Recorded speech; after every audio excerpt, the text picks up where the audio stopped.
The Bard of Hogwarts. This video is purely for entertainment and does not infringe on copyrights or laws. The rights to the novel and image belong to the original author. We do not claim ownership. Don't like waiting and want to listen to this fanfic in full now? Subscribe to our Patreon, where you'll find the best fanfics. Chapter 51. Malfoy was affected. Leaving the potions office and returning to the Slytherin dormitories, Ino received an unusually warm welcome.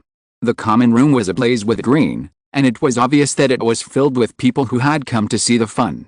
After all, news in the castle was limited. Sometimes, nothing interesting happened for a week or two.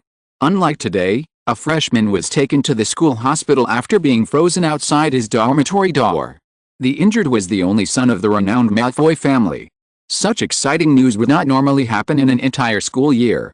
With all this, it was hard not to join in the fun. Ino looked at the room full of figures, big and small, and the pairs of eager, inquiring eyes. It made him want to tell stories to the children in the square. Most people might be intimidated by such a scene, but for a bard, this was nothing. He had even performed on the stage of the Royal Theatre with Teacher Hans, and this was just a small crowd. Looking around, Ino bowed slightly to the crowd. First of all, I'm very sorry that such an accident happened and disturbed everyone's rest time. Wrong is wrong, he never denied it. Therefore, Ino defined the nature of his behavior right away. However, he did not forget what those prefects and senior wizards did after Malfoy's accident. Not only did they take out their wands, but they were also filled with indignation. If they were in another place or under a different environment, those people would probably have taken action. He made a mistake, but he didn't run away. He didn't even take out his wand. Was it necessary to make such a big fuss like an Auror treating a prisoner? Who was he performing for? Even before yesterday, he would have chosen to keep the peace and fool around in a low-key manner. But today, perhaps because he had been trying to mobilize his emotions all afternoon, or because he had been imitating the White Witch, he didn't want to indulge those people anymore. He really didn't want to. Ino turned his gaze towards the senior wizards and spoke slowly. I want to say that this incident was tragic from beginning to end, as someone was injured. Of course, if anyone is still interested, or wants to know more, please feel free to come find me anytime, in the Forbidden Forest, in the corridors, on the Quidditch pitch, anywhere. I will give them a detailed and individual account of what happened. Now, I'm going to retire. Good night, everyone. Ino ignored their expressions and turned away, heading straight for his dormitory. He was similarly unaware of the turmoil his actions had caused within Slytherin. Perhaps even if he knew, he wouldn't care. After all, if a mask isn't removed promptly, it will literally grow on your face. Returning to his dormitory, he observed the pristine furnishings around him, guessing it was the work of the castle's house elves. However, he wasn't particularly interested in house elves, primarily because he wasn't used to having someone hiding in a house. Furthermore, the prospect of Dobby's rebellion would make him wary. Many things happen by chance, and any one instance proves that house elves aren't always loyal and trustworthy. For someone with a secret, a servant's ability comes second, loyalty and reliability come first. Looking at the neatly made bed before him, Ino leaped, landing precisely on the soft cot. MRS. Weasley doesn't seem tired taking care of 9 people and a ghoul. With house magic, what's the fear of housework? He thought to himself as he flicked his wand and extinguished the candle. He'd been through too much today, and he desperately needed a deep sleep to soothe his inner fatigue. The dormitory was quiet. However, throughout the castle, the wind had just begun to pick up. It's true that there are no secrets at Hogwarts. In a closed campus community like this, information is always shared. Tonight, the owls were bound to be busy, as they were already soaring over the castle.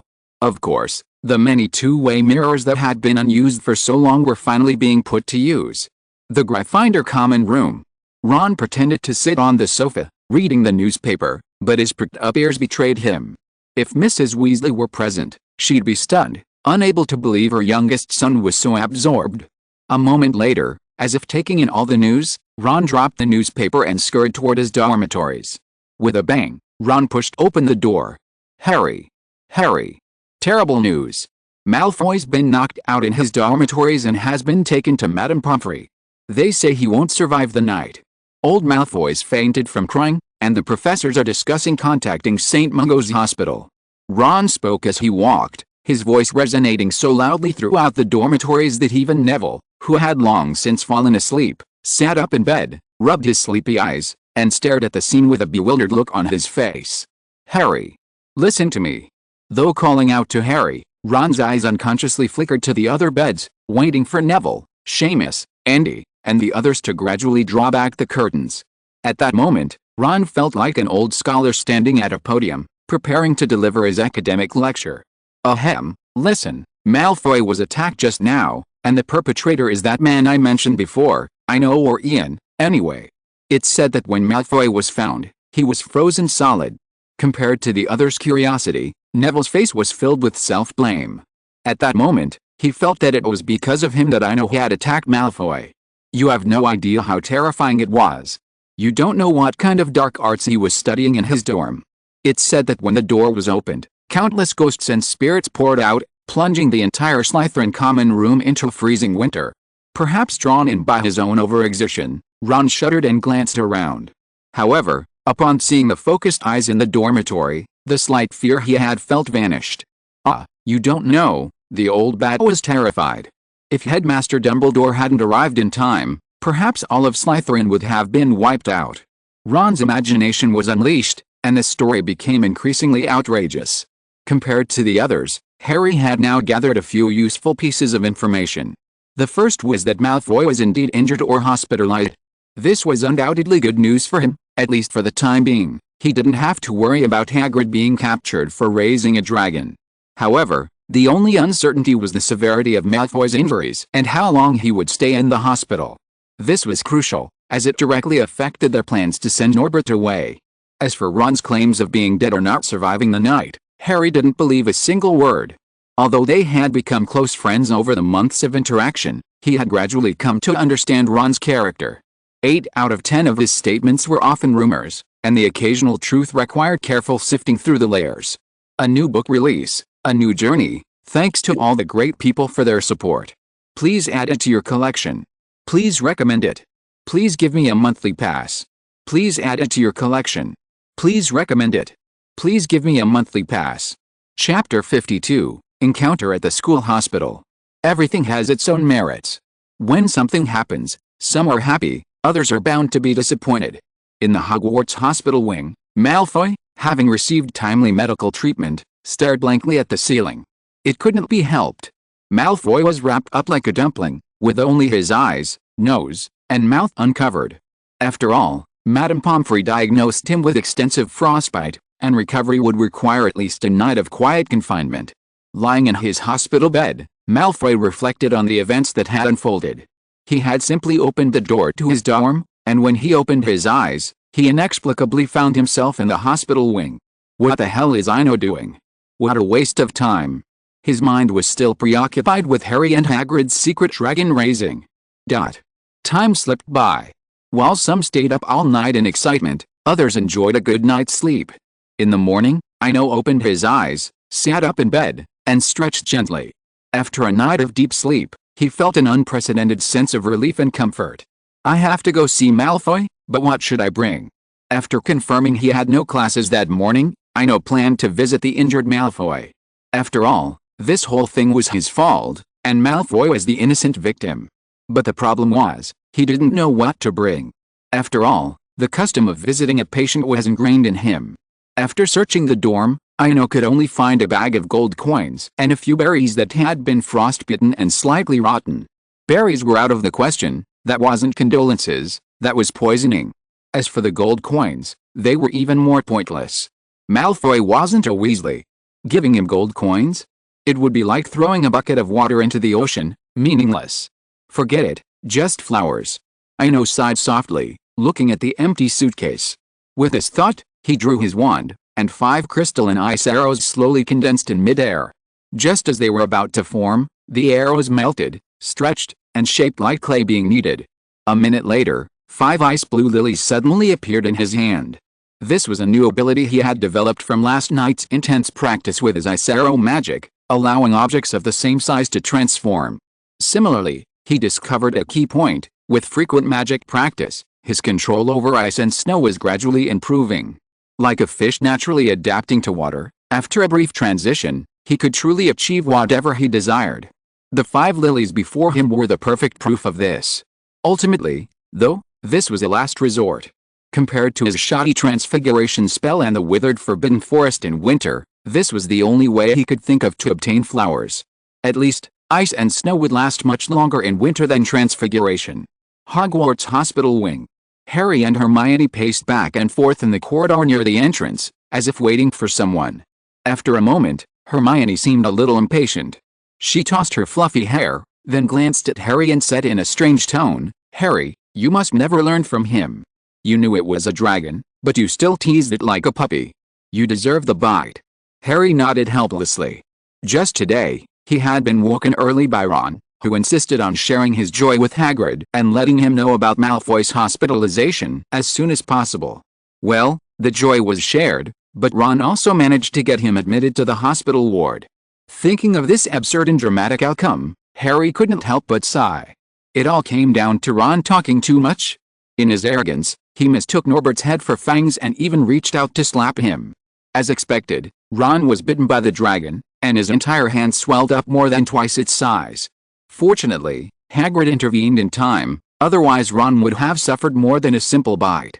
After a brief moment of reflection, Harry thought of Malfoy, who was also in the hospital wing, and sighed, "I never thought this would happen to Malfoy. I heard they were even in the same dormitory. Slytherins are simply unreasonable." But Harry's casual sigh irritated Hermione. "Don't say that. Ino must have his reasons for teaching Malfoy a lesson." "Of course, I believe him." Hermione's righteous response piqued Harry's curiosity. "Ino? So you know each other?" "Yes, we met in London," Hermione answered without hesitation, then added, "Oh, yes. We're good friends." "Okay." Harry shrugged calmly. After all, it wasn't surprising to him that Hermione had friends from other houses, even if they were Slytherins. Time slipped by. Just as they were both growing impatient, footsteps sounded from the other side of the corridor. This made Harry look back curiously. The hospital wing corridor, like the entrance to Filch's office, was mostly deserted. However, that very curious glance froze Harry's face, as if frozen in time. Meanwhile, Hermione's eyes widened in surprise, and she quickly ran over. At the end of the corridor, Ino was also somewhat surprised to run into Harry and Hermione. But before he could think much, he saw a brown-haired figure running towards him from afar. "Are you okay? They say you attacked Malfoy, but I believe you. By the way, what are you doing here? Do you need my help?" Seeing Hermione's concerned expression, he was somewhat touched, and a warm impression grew on this former fortune-teller and library friend. While Hermione's personality was somewhat twisted, like Pansy's pride, both had their flaws. Their tempers were specific to certain people. Ino, on the other hand, was always polite to him. Thinking of this, Ino smiled and said, "Don't worry, I'm fine. As for Malfoy, it was just an accident. I came here to visit Malfoy, too. What about you?" Ino glanced at Harry, who was standing nearby. The latter gave him a strained smile. Hermione, beside him, couldn't care less. Upon hearing it was an accident, she brightened. "I knew you wouldn't attack anyone. Harry and I were waiting for someone. Another friend of ours was also injured." Relieved of her burden, Hermione noticed the lily in Ino's hand.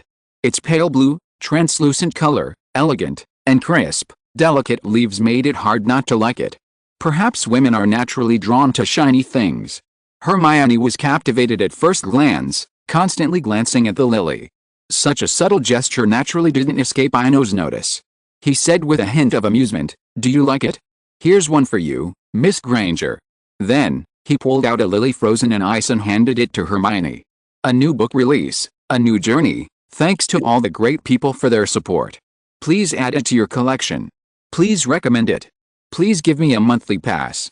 Please add it to your collection. Please recommend it. Please give me a monthly pass." Chapter 53, The Second Divination at Hogwarts. Staring at the icy blue lilies before her, Hermione hesitated for a rare moment. Her hands rested lightly behind her back, her head lowered, her lips slightly bitten, as if she were thinking, or perhaps trying to hide her inner nervousness. One foot unconsciously kicked the tip of her shoe. In short, she hesitated to touch the flowers. Seeing this, Ino couldn't understand what was going on. He chuckled to himself at Hermione's shyness, and at the same time, He quietly reflected on himself. After confirming that the lily in front of him was not a rose, he took Hermione's hand without hesitation and placed the flower in her hands. Here. It's made of ice, so I suggest you use the levitation charm to take it back later. If you put it outside the window, it will bloom for about a whole winter. Well, I'm going to visit Malfoy. Goodbye. With that, Ino headed towards the hospital wing. As he passed Harry, he nodded to him, but the only response was a strained smile. Hospital wing. Ino saw Malfoy, wrapped up like a dumpling, and a wave of guilt washed over him. Malfoy, upon hearing the noise, turned and saw Ino. A bright smile flashed across his face. Sure, his face was covered, but the curve at the corner of his mouth made it clear it was a genuine smile. But then, as he turned his gaze, he saw the bunch of ice blue lilies again. Malfoy's smile faded, and he shuddered. Sorry, Draco. Ino quickly removed the enchantment from the lilies. At that moment, he suddenly realized how foolish he had been. He'd clearly been frostbitten, yet he'd given the icy flowers.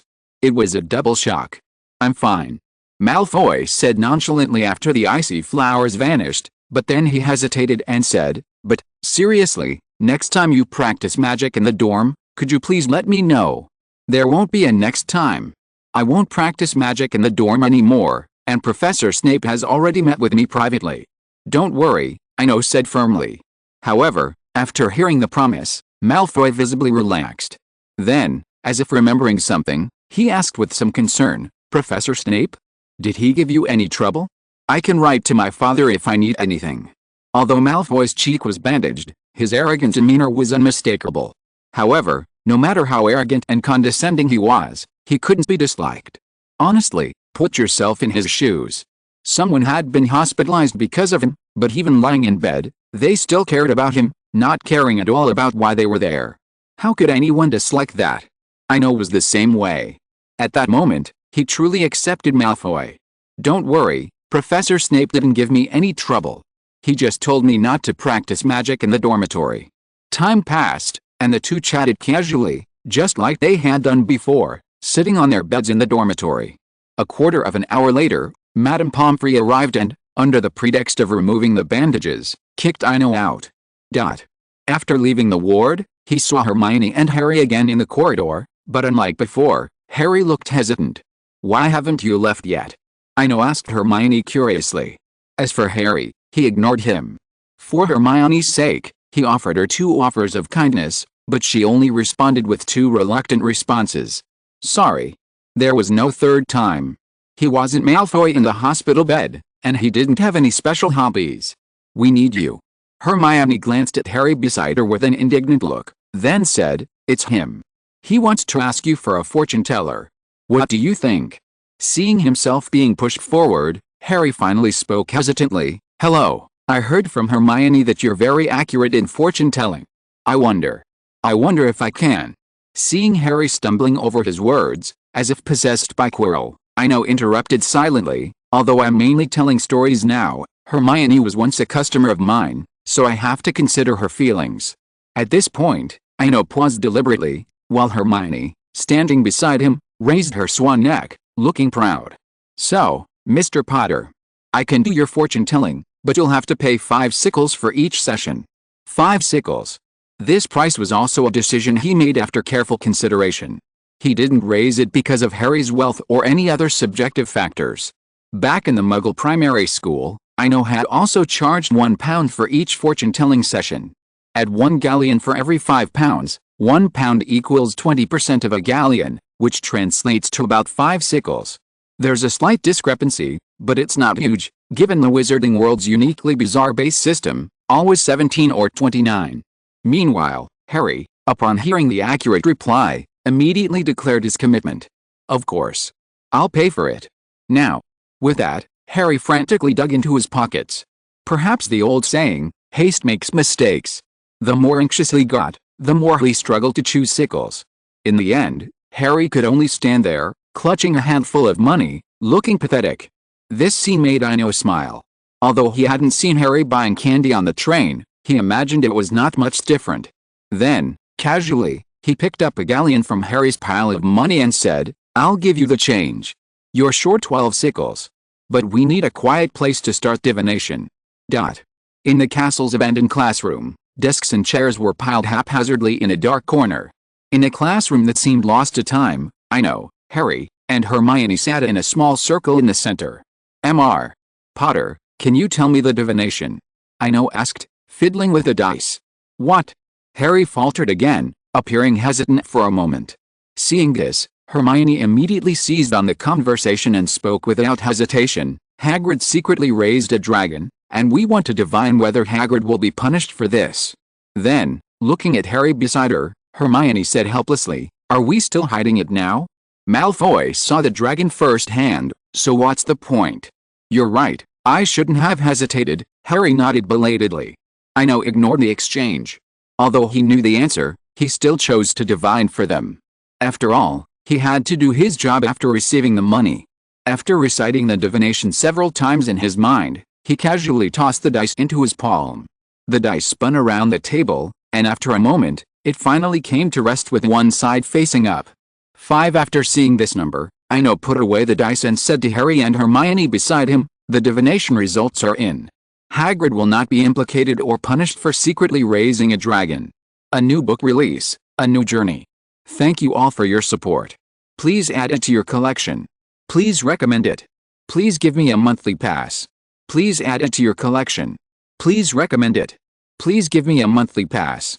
Chapter 54 Christmas Holiday Plans. Hogwarts in December was a tranquil, dreamlike scene. Snowflakes drifted softly from the sky, gently coating the ancient castle walls. The black lake in the distance was, unnoticed, covered by a thin layer of floating ice. The precious whomping willow seemed to have lost its former vitality, its branches now covered with shimmering icicles, reflecting a captivating light in the sunlight. Occasionally, a few playful snowflakes drifted into the corridor, landing with a subtle rustling sound, as if telling the ancient castle a story of winter. Slytherin Common Room. After signing his Christmas leave application, Ino returned to his dormitories. A full 2 weeks had passed since the last unexpected freeze, and much had transpired since then. The most notable was Gryffindor's house points, which plummeted by 150 points overnight, while Slytherin also suffered a 50-point deduction. Of course, he never cared about the ethereal house cup, he always cared about himself, or rather, about things related to himself. Although 2 weeks had passed since the ice incident, and Malfoy had come forward to clarify the matter after being discharged from the hospital, Ino felt strangely viewed by the Slytherins. While not as isolated as Hermione, there was a sense of distance between them.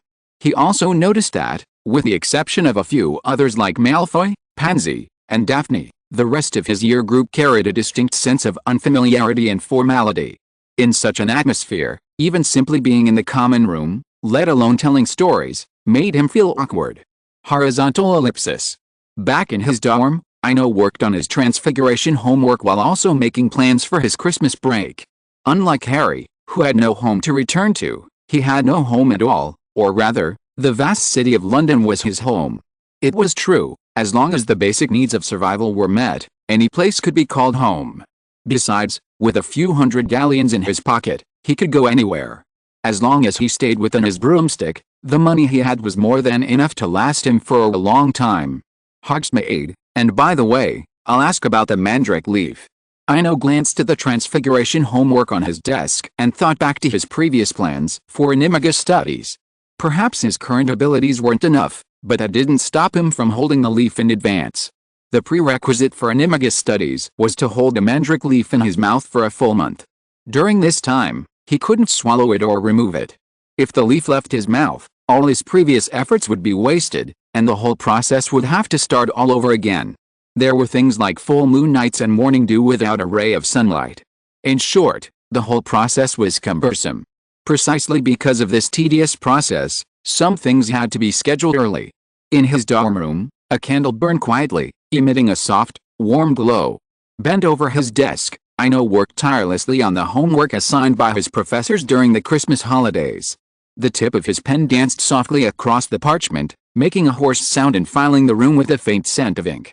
To his left lay a stack of books, covering every subject for a first year at Hogwarts. Since it was a holiday, there shouldn't be any external distractions. Therefore, it was essential to finish all homework in advance during the few days leading up to the holiday. Knock. Knock. Just as Ino was lost in the pages of his book, there was a sudden knock on the dormitory door. He gently set down his pen, a flicker of resignation in his eyes. The time and rhythm were unsurprisingly Malfoy returning home from his jungle outing. Although he had promised more than once that he wouldn't practice magic in the dormitory, Malfoy seemed to have drunk a stubborn potion. He always knocked before returning, and no matter how much he was persuaded, he remained stubborn. 10 seconds later. Huh? I knew you were here. You're either in the library or in your room every day. You'll really be forgotten if you keep going like this, Malfoy said briskly.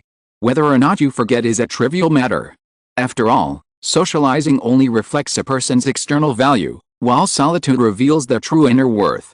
Ino glanced at Malfoy as she gathered the scattered books from the table. What's up with you today? You look happy anyway. Ino almost didn't say what she really meant, because at that moment, Malfoy looked like a playful puppy wagging its tail. You noticed too. At that moment, Malfoy's face could no longer contain a smile. It's still because of that point deduction. We were punished to patrol the Forbidden Forest, but I just saw Filch, and he said he'd ask Professor McGonagall to transfer me to clean the trophy. It'll only be Scarhead and the other two on patrol. I really want to see the look of astonishment in their eyes at the end, ha ha ha. Seeing Malfoy about to fall into self-made ecstasy, Ino decisively changed the subject. Have you finished your potions homework? You have a potions class the day before the holiday. You don't want to be lectured by Professor Snape alone, do you? Oh, cough cough cough. Malfoy's laughter stopped instantly, but the coughing continued. Damn it. This is all Scarhead and his minions' fault. Ino, could you please? It's on the table. Remember not to copy it all, make a few corrections, even if you make mistakes. Ino pointed to the freshly tidied desk, where 3 neatly stacked sheets of parchment lay. Ah, I knew it. Thanks, brother. Malfoy walked quickly to the table, then expertly dipped his quill into ink and immediately prepared to begin copying the homework. Meanwhile, watching Malfoy quietly begin his homework, Ino leaned back on the bed, lost in thought. The Forbidden Forest Night Patrol punishment was a sign, and then he caught Quirrell hunting unicorns. Although he was thinking, he didn't want to get involved in any of this. Mainly because the first year was indeed quite dangerous. After all, not everyone was like Harry, imbued with the magic of love. Similarly, in his opinion, the first few years combined weren't as dangerous as the first. Even the second-year basilisk, with its seemingly fatal side and indiscriminate attacks, seemed terrifying. But recalling his conversation with Dumbledore in the tower, Ino felt a sense of reassurance. It was clear the headmaster was able to monitor the entire castle at all times. Under such surveillance, the so-called basilisk was merely a prop, a joke. On closer inspection, even if Fawkes possessed a wizard's wisdom, how could he have calculated the situation so precisely, appearing at Harry's most critical moment, not only pecking out a basilisk's eyes but also dropping the sorting hat? Ino leaned against the headboard, his mind drifting, and as he began to feel sleepy, Malfoy's voice echoed from the dormitory again. I almost forgot something. Are you free over Christmas? My dad wants you to come over. Don't worry, it's not about the accident, I promise. It's just a treat. It seemed like copying homework always took longer than doing it, and Malfoy had already started gathering up the scattered stationery on his desk. I'm sorry, but I already have plans for the holiday, Ino said, half-closed eyes. More and more sleepiness was creeping up on him, making him feel like he could just lie down and fall asleep. Even I was rejected, and Pansy still wants me to inquire. That's crazy. Malfoy muttered. But when he saw Ino was already asleep, he stopped complaining and moved to another bed. A new book release, a new journey, thanks to all the great people for their support. Please add this to your collection. Please recommend it. Please give me a monthly pass. Please add this to your collection. Please recommend it. Please give me a monthly pass. If you're listening to this novel on a channel other than Fanfic World, it means they downloaded and uploaded it without effort. We cordially invite you to visit our channel, Mundo Fanfic Novelis. There you'll find the original version of this story and you can explore many other novels of various genres. We're waiting for you to immerse yourself in a world of incredible novels. Chapter 55 Before Christmas. 2 days flew by. The countdown to Christmas in the first year of school had begun. The entire castle was magically adorned in a dreamlike atmosphere. The enormous Christmas tree in the Great Hall was especially impressive, standing 20 feet tall and festooned with multicolored magical lanterns and twinkling stars, emitting a soft, warm glow. Beneath the tree lay a variety of candy boxes, their delicate honeydews wrapping paper gleaming in the light. The Great Hall wasn't the only area adorned with decorations either. The corridor walls were also adorned with magically painted snowflakes and Christmas ribbons, gently wafting through the air as if alive. The portraits hanging throughout the castle seemed to be imbued with a festive atmosphere, each depicting a beaming smile. After the last potions class, Ino strolled through the corridors, reflecting on the anecdotes she had just experienced. Honestly, what he enjoyed most about potions class was the battle of wits and courage between Snape and Harry. More accurately, it was Snape's one-sided bullying of Harry. It was hard to imagine such a poker-faced person constantly sarcastic, mocking, and ridiculing. The scene was always hilarious. I'm afraid old Potter never imagined that his son would eventually pay for his sins. Ino suddenly stopped in his tracks, and an unfamiliar corridor suddenly appeared before him. He clearly remembered taking the familiar route back to his dorm after class, but he had unknowingly ended up here. Interesting. He sighed softly, then started walking forward. Although he wasn't particularly curious, this very thing before him felt like a silent invitation. The corridor wasn't very long, only about 150 meters, and the end was visible at a glance. In just a few minutes, he had covered more than half the distance, but he realized there was nothing special about it. A very ordinary corridor, like any other in the castle, with a long marble pavement and a few scattered portraits hanging on the walls. Even the armor standing nearby remained unchanged. If one could find any difference, it would probably be that due to long-term lack of cleaning, the armor and portraits were covered with cobwebs more than they appeared. Ino walked, paying attention to his surroundings. Just as he was about to turn back, a shabby, brown wooden door came into view on his left. Pushing it open, he revealed a truly abandoned classroom. Unlike the other abandoned classrooms in the castle, those were merely vacant and unused, yet the furnishings were intact. This classroom, however, was in the most dilapidated and messy state. The tables, chairs, and benches piled in the corners were not a single intact piece. Of course, everything is contradictory yet unified, like a pure white lotus blossoming in a pond filled with rancid mud. The abandoned classroom also had its lotus, a massive, 10-foot-tall, ornately crafted mirror. The exterior looks simple and solemn, its frame meticulously carved from a dark brown, unknown wood, each grain of which seemed to tell a story of time. And directly below the mirror, on its base, was an inscription embossed, Erised Streroid ube Cafroid on Wosi.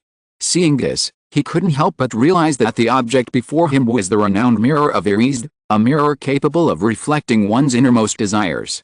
Similarly, he understood why he had inexplicably ended up in this corridor. Now everything made sense.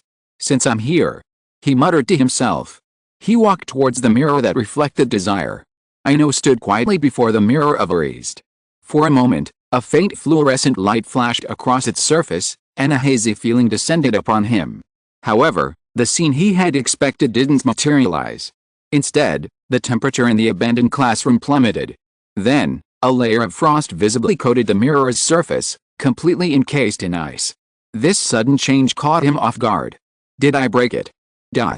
No. It's not broken, it's just frozen. An old voice sounded in the abandoned classroom. Good day, Mr. Headmaster. After seeing the figure clearly, Ino took the initiative to greet him. Don't be so reserved, maybe it shouldn't be like this between us.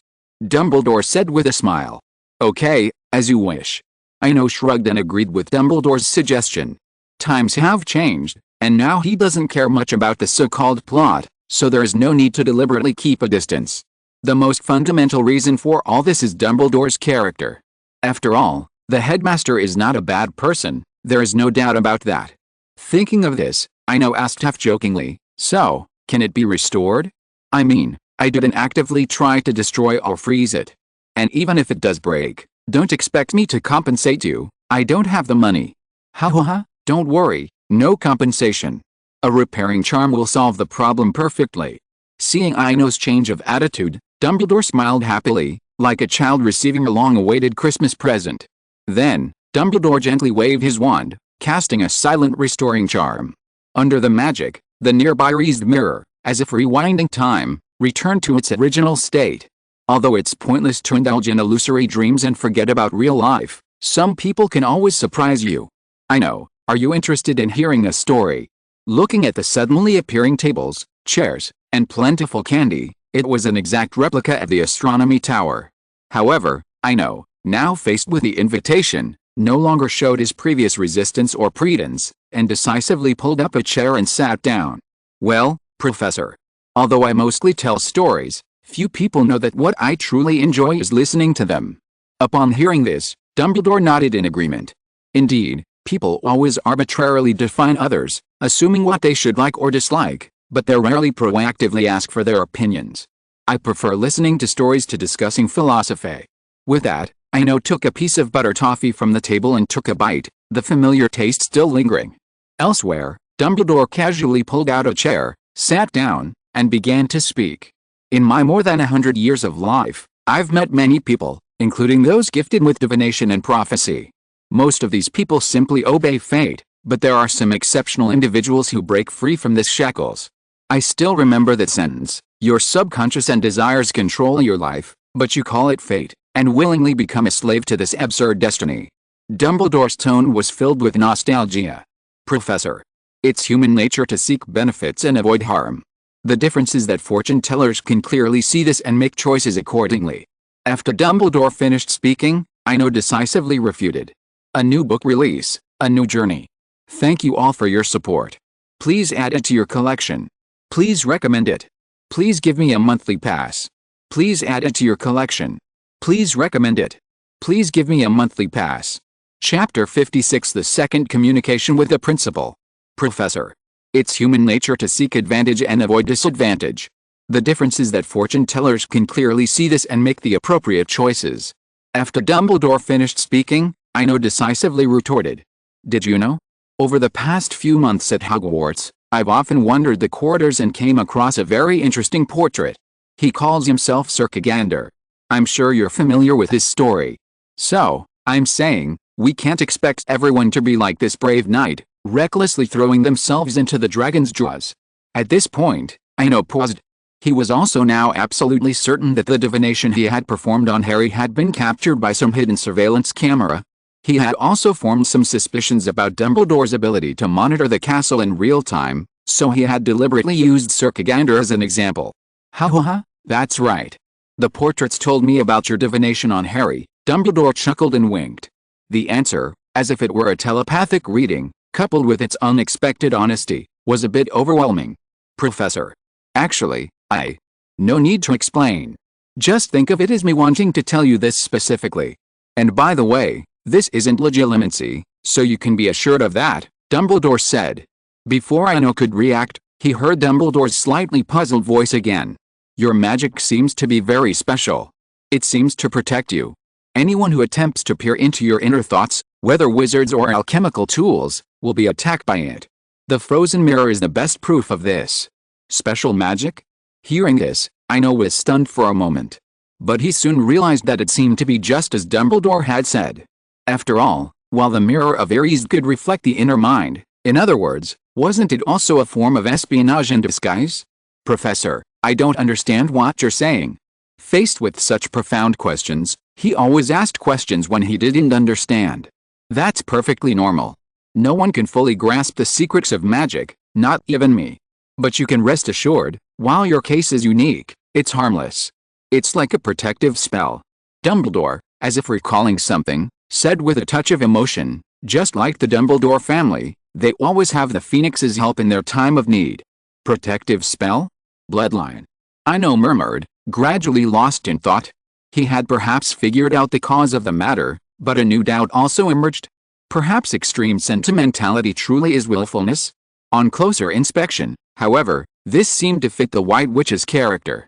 After all, it's understandable that someone who gets angry at the mere mention of a story would do something unbelievable.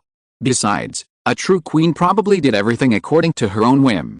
Relief, doubt, inquiry, bewilderment, as soon as these thoughts arose, they were like weeds in the wilderness, inexhaustible, and endless. However, Dumbledore, as if he truly could read Ino's mind, accurately guessed his thoughts once again. If you can't figure something out now, why not just let it go, or think about it later? Professor, I don't necessarily dwell on the answers, because some things often just don't have answers. Ino froze mid-sentence. His explanation was merely a polite remark, a result of being a bard for so long. But now that he thought about it, perhaps it really was like this. Some things in life might never have answers. Look, you didn't even need me to convince you, you convinced yourself.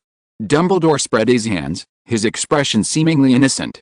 Ha, yes. I convinced myself. After figuring it out, Ino laughed heartily. If my accordion wasn't in my dorm, I'd really have some music right now. I have. Dumbledore said proudly, like a child showing off his new toy to another.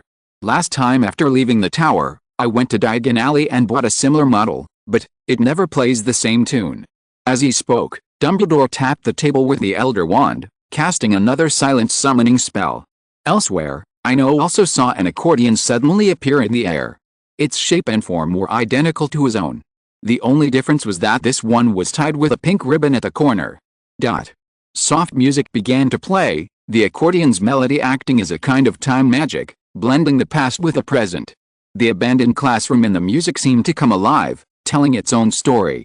The young wizards who once attended classes here, their laughter, tears, dreams, and losses, the mottled walls and chaotic desks and chairs became a legacy. Time seemed to have paused. For a long moment. Professor, to be honest, I don't really like philosophy. In his later years, trapped in a dungeon, Socrates drank hemlock and uttered his final words before his death, I will die, you will live. As for whose path is better, only God knows.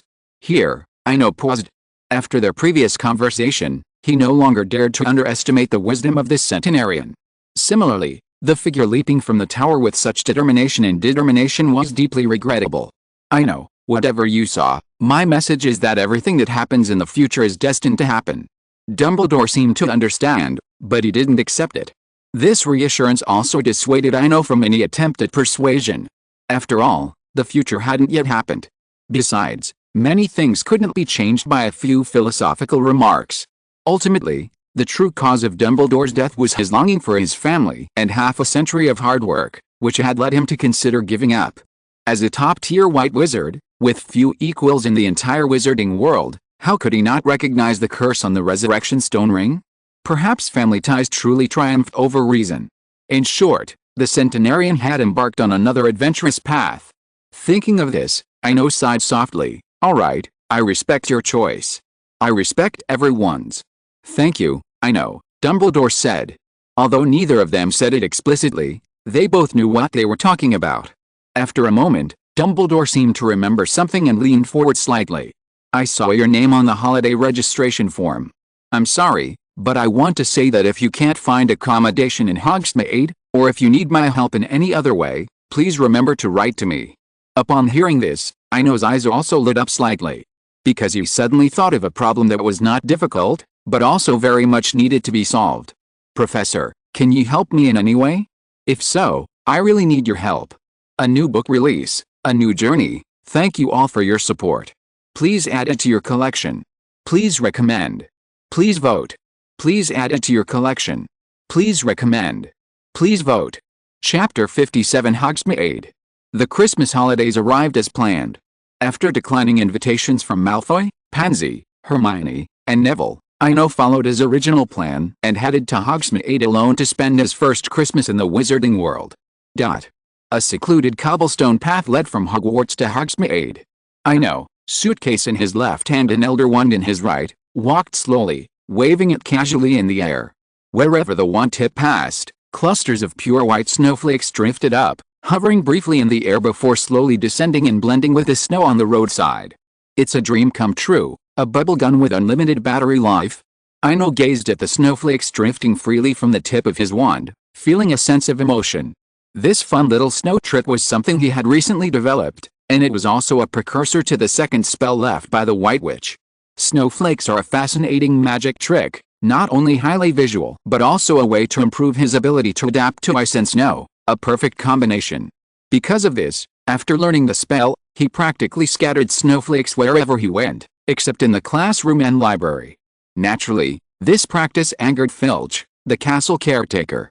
However, after Professor Flitwick and Dumbledore intervened, The act was transformed into public service to enhance the Christmas atmosphere, even earning him bonus points.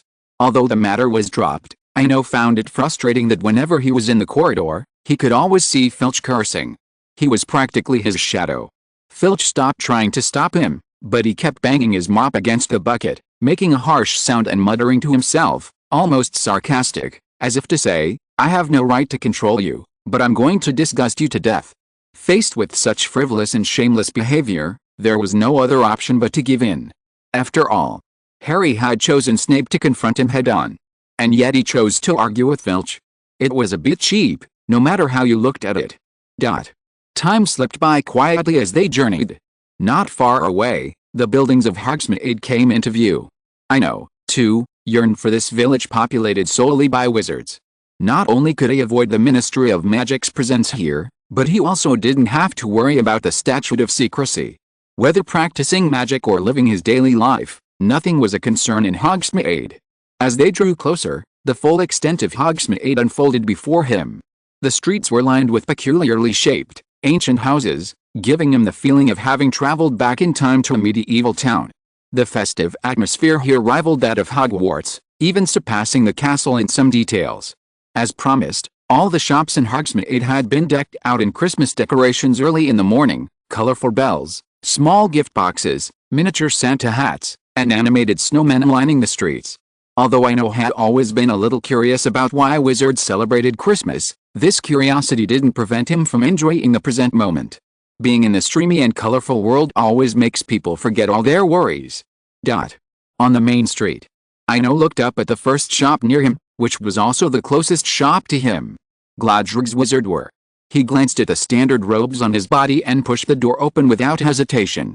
The shop was very spacious, with all kinds of new clothing neatly and orderly displayed. Fengaya Clothing is a well-known international chain brand in the wizarding world. Similarly, the variety of goods here is far beyond what Madame Malkin's shop in Diagon Alley can match. From robes to pajamas, and even all kinds of unique socks, they are all displayed on the shelves one by one. Merry Christmas! Welcome to Fengaya Wizard Clothing Store, Hogsmeade Branch. A crisp voice sounded in Ino's ears. Looking back, he saw a thin lady who looked young and had freckles all over her face. "Merry Christmas, Mom. I'd like to buy 2 everyday robes. Do you have any recommendations?" "Of course. We have plenty that would suit you," the clerk said with a smile. "But first, I need to know your style requirements. Plain, solid color, no embellishments, preferably dark gray or brown." Ino recounted all his requirements in one breath. "Oh, and 2 pairs of thick cashmere socks." Half an hour later, when Ino emerged from Fengaya Clothing Store again, the Hogwarts robes he had worn were gone. In their place were a gray hooded tunic, a bit like a cape, but with sleeves. What a waste of money. Honestly, while he thought the robes were well cut, he still felt like he'd been ripped off. The garments had no magical touch, so perhaps some care had been taken in the selection of materials and craftsmanship. Yet, a garment that could be made by a muggle cost a whopping 9 galleons and 12 sickles, enough money for Madame Magicking to order 3 identical ones. Perhaps the wizarding world also has a branding effect. Though he secretly grumbled, he didn't hesitate. After leaving the robe shop, Ino began searching for accommodation. After all, when arriving in a strange place, one always needs to find a place to stay. Hogsmeade truly lived up to its name of a village. Ino walked the entire main street, from the street's entrance to the end, in less than a quarter of an hour. And he was strolling slowly, looking around as he went. If he had been more focused on his journey, it would probably have taken even less time. This also showed that Hogsmeade wasn't actually very large, or perhaps it was because the wizarding population in the British Isles had always been small. But one thing he was certain of, even if the number was small, it definitely wasn't an absurd 3,000. Even without counting the Hogwarts students, there were more people in Hogsmeade than that. Although the street wasn't long, there were quite a few residential areas nearby, and looking through the windows, he knew these houses weren't vacant. As he strolled leisurely, the entire main street unfolded before his eyes like a beautiful painting. Soon, Ino spotted the 3 Broomsticks bar not far away. Perhaps because it was Christmas, he entered the bar and found it already quite crowded, though not overcrowded, yet a bit noisy. Hi. A new face, and a handsome and adorable boy at that. "Dear, First-time guests here are entitled to a free drink, except for the alcohol, of course. After all, I don't want to receive a snarling letter from your mother. The bar owner, Ms. Rosmerta, had appeared before him. Thank you for your generosity, but I'd like to stay here for a while, until the Christmas holidays are over. Do you have any rooms available? Ino replied with a smile, his eyes casually glancing at her. A middle-aged woman with a Western aesthetic. Although the crow's feet at the corners of her eyes quietly proved that she was no longer young, she possessed a charm and a seductive elegance that only young women could possess. A new book release, a new journey. Thank you all for your support. Please add to my collection. Please recommend. Please give me a monthly ticket. Please add to my collection. Please recommend. Please give me a monthly ticket. Chapter 58 Purchasing and Distributing Gifts. The Three Broomsticks guest rooms far surpassed those at the Leaky Cauldron, their sheer size easily surpassing Old Tom's. Not to mention, Madame Rosmerta had thoughtfully filled every room with Christmas decorations, even a 2-foot-tall miniature Christmas tree at the foot of the bed. Ino felt a sense of relaxation in such a cozy and quiet room. He stood by the window, watching Hogsmeade at nightfall take on an even more breathtaking beauty. Multicolored magical lights flickered in front of the shops. This rare sight held him captivated by the window for a long time, like how people yearn for bustle and joy, yet fail to realize that quietly observing that hustle and bustle is also a rare experience. Whether or not you participate isn't important, what matters is the experience and the feeling. At that moment, he began to understand why the old women in the orphanage always smiled as they watched the children play. It wasn't just a frivolous way to pass the time, but a whole other kind of experience. He stood by the window for an unknown amount of time, waiting until the lights on the main street began to dim before he turned and headed for his bed. Sitting on the bed, he slowly opened the suitcase. Unlike the previous double expansion, this time, the suitcase revealed a deep, hollow cavity. Ino slipped a leg into the suitcase, feeling like he was stepping onto a staircase, and then he slowly descended. From the outside, it looked as if the suitcase was slowly swallowing him whole. However, in reality, this was the result of asking Dumbledore for help before the holiday. The extension charm, a high-level spell that even involved the mysteries of space, was not something that could be learned overnight, and Ino knew this. Even if he could manage to use it, he wouldn't dare expand the suitcase. Safety was one thing, but he also had to be wary of being discovered. After all, the Ministry of Magic had a clear rule prohibiting the unauthorized use of the extension charm. Therefore, the difference between doing it himself and asking Dumbledore to do it was a world of difference. In the latter case, as long as he didn't shove the suitcase in Fudge's face, even if he just placed it at his feet, Fudge would likely choose not to see it. After all, the same mistake, made by different people, often led to different consequences. 10 seconds later, Ino also arrived at the space within the suitcase. It wasn't as extravagant as Newt's, resembling a city. However, after Dumbledore's renovations and expansion, it now encompassed nearly 10,000 square feet, roughly the size of 2 or 3 basketball courts. While not large, it was more than enough to build a small house and plant some flowers, plants, and fruit trees at the entrance. Of course, none of that was on his mind at the moment. His sole purpose for this trip was to pick up a bedtime book. Pansy had sent him a book about sunlight before the holidays. He was drawn to it because sunlight holds an unparalleled importance in Western stories and folktales. Light, hope, justice, courage. In short, sunlight symbolizes so much.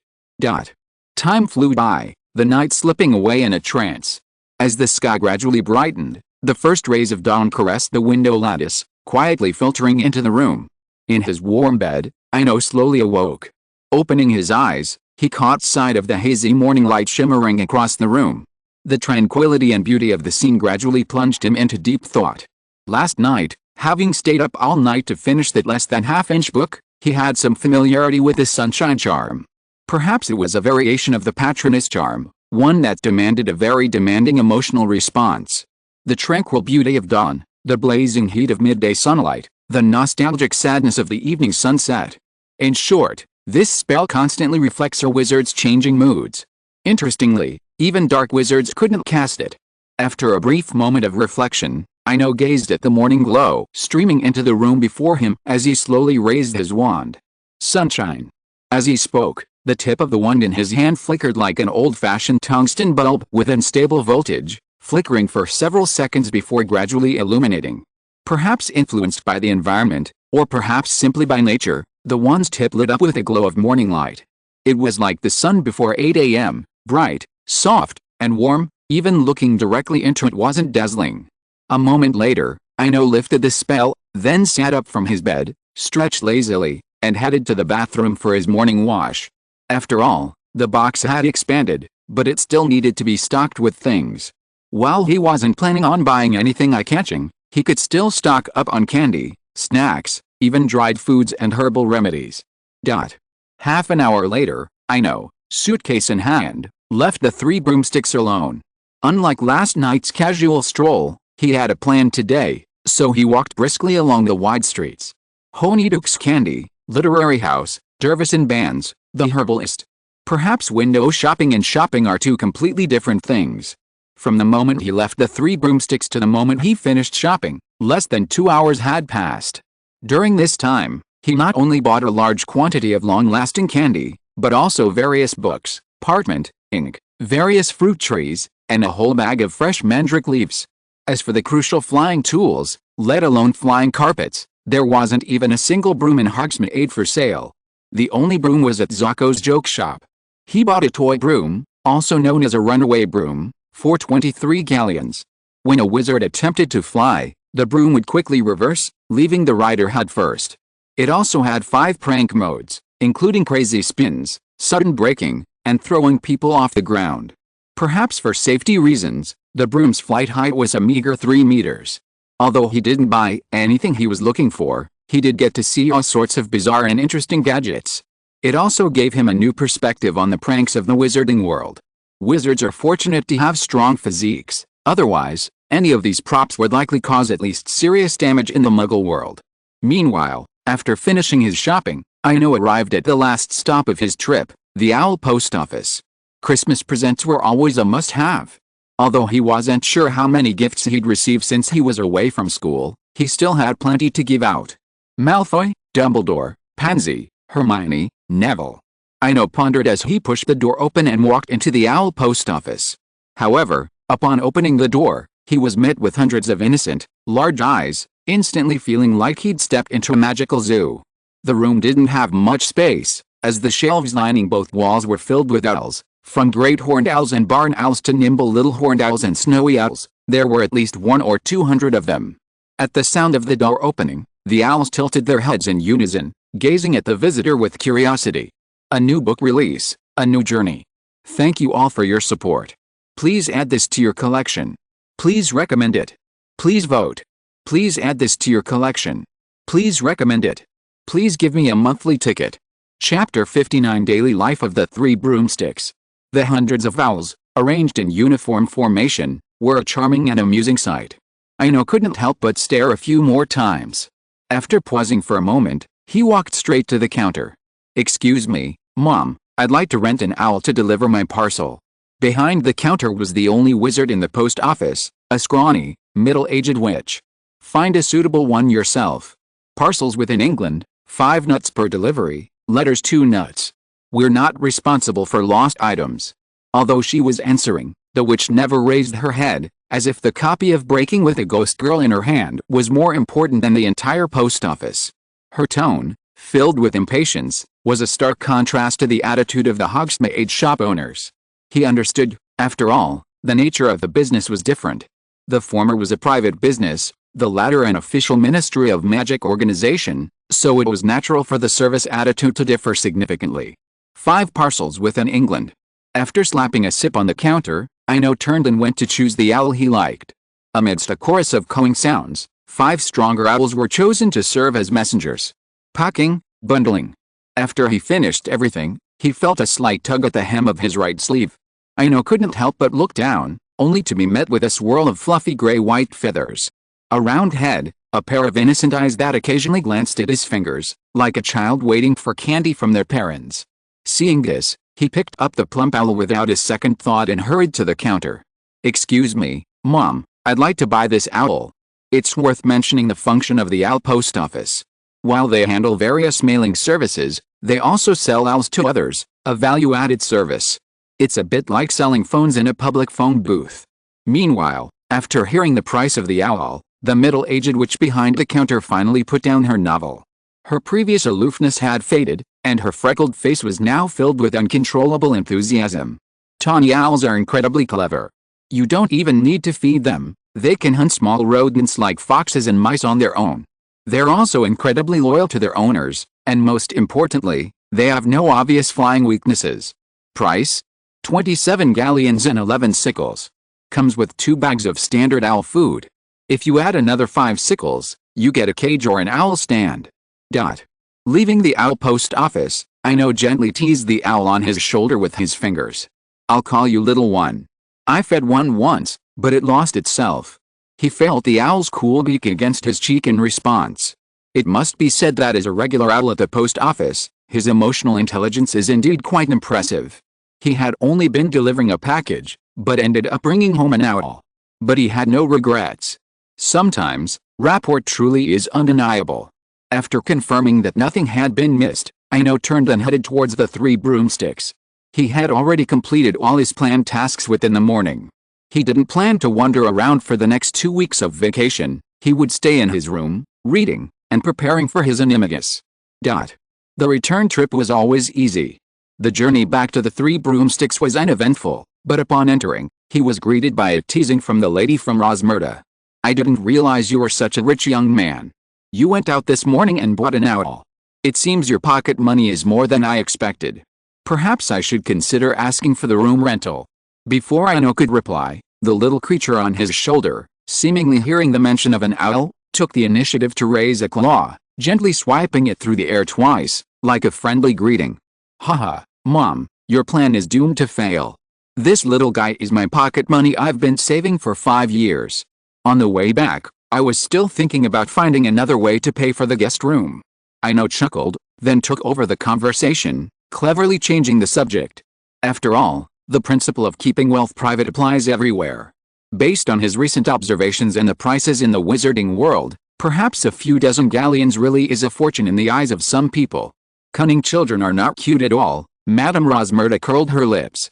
With over a decade of experience in tavern management, she understood the hidden meaning in Ino's words and asked, "Then let me hear how you plan to pay the rent. If you don't have money, I'll kick you out, don't care if you're a child or not. Don't worry, you might even have to pay me. Give me 2 minutes." With that, Ino headed upstairs with his owl. A few minutes later, Ino reappeared in the tavern lobby, his accordion in hand. His attire also attracted a lot of attention. While the 3 broomsticks usually didn't see many customers at lunchtime, this was clearly different. The Christmas holidays had inundated Hogsmeade with wizards and witches, not just from England but also from foreign countries with strange accents. With Madame Rosmerta's instruction and tacit approval, Ino pulled up a chair and sat in an empty area to the right of the bar. This small space had probably been Madame Rosmerta's passage to the kitchen, but now it was his. A gentle, melancholic melody slowly began to play. Are you going to Scarborough Fair? Parsley, sage, rosemary, and thyme. In the magical village of Hogsmeade, which resembled a medieval past, Ino chose a piece that best suited the current setting, Scarborough Fair. As the song began, the halls of the 3 broomsticks gradually fell silent.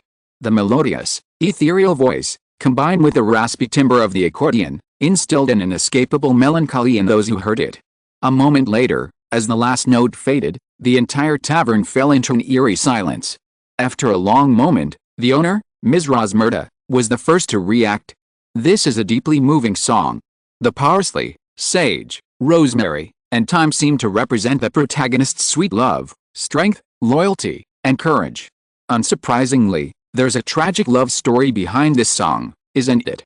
As Ms. Rosmerta asked, Ino saw the others present share a look of inquiry and curiosity. Of course. Your wisdom is admirable. Behind this song lies a poignant and beautiful love story. The bard's technique was to begin with a low note, then rise to the top, using the song to capture the attention of those around him, and then slowly unfold the story. This is about a lonely, friendless pirate who was captured. Before being sent to the gallows, the executioner allowed him one last request, so he sang this song to passers-by. He longed for passers-by to go to Scarborough Fair, find his beloved, and tell her that he would soon die. After looking around and feeling that the overall foreshadowing was sufficient, Ino slowly recounted the story of Scarborough Fair. The story took place hundreds of years ago in the Middle Ages, was later recorded by bards, and is sung to this day. A new book release, a new journey. Thank you all for your support. Please add it to your collection. Please recommend it. Please give me a monthly vote. Please add it to your collection. Please recommend it. Please give me a monthly vote. Chapter 60. Vacation is over. Return to Hogwarts. In the evening, Ino opened the door and returned to his room. He had spent the entire afternoon telling stories in the hall downstairs. Though physically exhausted, he felt spiritually fulfilled. Truthfully, the so-called bard wasn't a unique identity. It was simply that upon entering the fantasy world, fate had brought him across Hans, a fellow bard. To survive, he had no choice but to disguise himself as a bard. Of course, if he had initially met a knight, he might now be considered an apprentice knight or a knight's squire. But over time, he gradually grew fond of this profession. Previously, storytelling and divination were done to earn a living, but now, it had evolved from a means of livelihood into a hobby.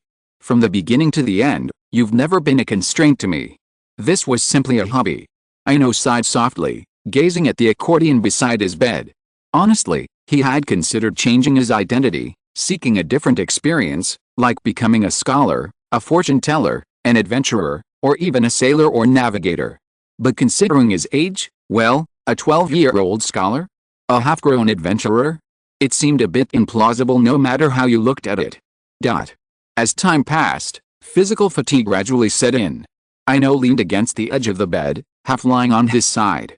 This position brought him a profound sense of relaxation. Similarly, in this comfortable state of half-sleep, half-wakefulness, his thoughts began to drift, and memories of the past surfaced in his mind. The orphanage, the fantasy world of the past, even experiences from even longer ago. A sense of contradiction arose, sometimes feeling mature, yet also young. Life seemed to have ended, yet everything seemed to have just begun. It felt like a long, winding story that seemed to have reached its conclusion, but with twists and turns, the author had laid heavy foreshadowing for future chapters, a closure that seemed more than just the beginning. And so, with a faint sense of conflict and contemplation within him, as if escaping some kind of turmoil, or perhaps seeking answers in dreams, he finally fell into deep sleep in his bed. Time slipped by like flowing water, slipping through his fingers without notice. Ino spent the 2-week Christmas holiday in a leisurely and relaxing manner. His daily schedule was simple yet fulfilling. After breakfast, he would spend the mornings in his room, studying magic, including transfiguration, sunlight magic, and ice magic.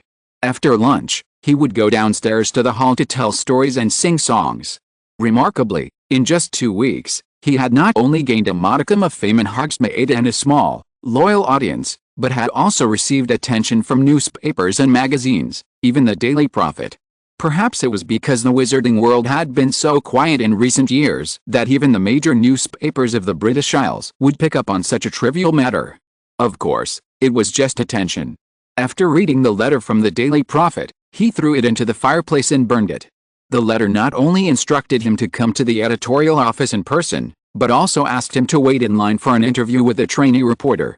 In retrospect, what difference did this make between him and those who self-published books? His mind raced through the events of the holiday. But Ino had already packed his belongings early in the morning. When he first arrived at Hogsmeade, he carried a suitcase. When he left, he carried the same suitcase. Of course, that was without opening the suitcase. As for the owl, that clever little creature had already flown back to Hogwarts. Hogwarts. Slytherin common room. After passing through the gap in the wall, Ino finally returned to the familiar common room. But after seeing a pair of slightly distant and reserved eyes, he lost all desire to stay and turned and headed straight for his dormitory. He pushed open the door. What greeted him was an adorable little kid standing on a trestle, and also a variety of Christmas presents piled by the bed. Ino rubbed his brow helplessly, then walked over to the bed and began unpacking. While there wasn't a custom of returning gifts in England, gifts from those who weren't close or of low value could generally be ignored. However, for gifts of high value, regardless of the relationship, a return was generally required. Unpacking, reading letters, unpacking, reading letters. This repetition lasted nearly half an hour before he finally finished sorting through the pile of gifts. While the process was tedious, The joy of opening blind boxes was something not many people could experience. Besides the usual chocolates and candies, he also found many valuable items. For example, Professor Flitwick's third-year standard spells, Hermione's Penhaligon's men's perfume, Dumbledore's The Poems of Peter Bean, and so on. However, if one were to calculate the value of the items, the one that stood out was Malfoy, a 3-inch, solid gold statue of a Quidditch star. While the statue lacked any fancy magical effects or levitation, its weight of over 2 pounds of gold more than made up for any flaws. Perhaps humans have an innate love for gold, as Ino also toyed with the statue for a moment. After putting all the gifts away, he turned his attention to the various candies and snacks nearby. But for some reason, whenever he saw the snacks, the looks of his senior classmates kept flashing through his mind. While he couldn't eat them, he couldn't throw them away either. After all, these beautifully packaged candies were the lifelong dreams of many children in the orphanage. With this thought, he stood up decisively and headed for the door. Common room. After glancing around, Ino headed towards a group of people in the corner. However, the group, which had been chatting animatedly just a moment ago, fell silent as they drew closer. He could only pretend he didn't see the situation. After all, even Malfoy, the person involved, had come out to explain, but it still didn't help. "Goyle!" Ino called out. Goyle, standing next to him, shot up from his seat as if being called by the professor in class.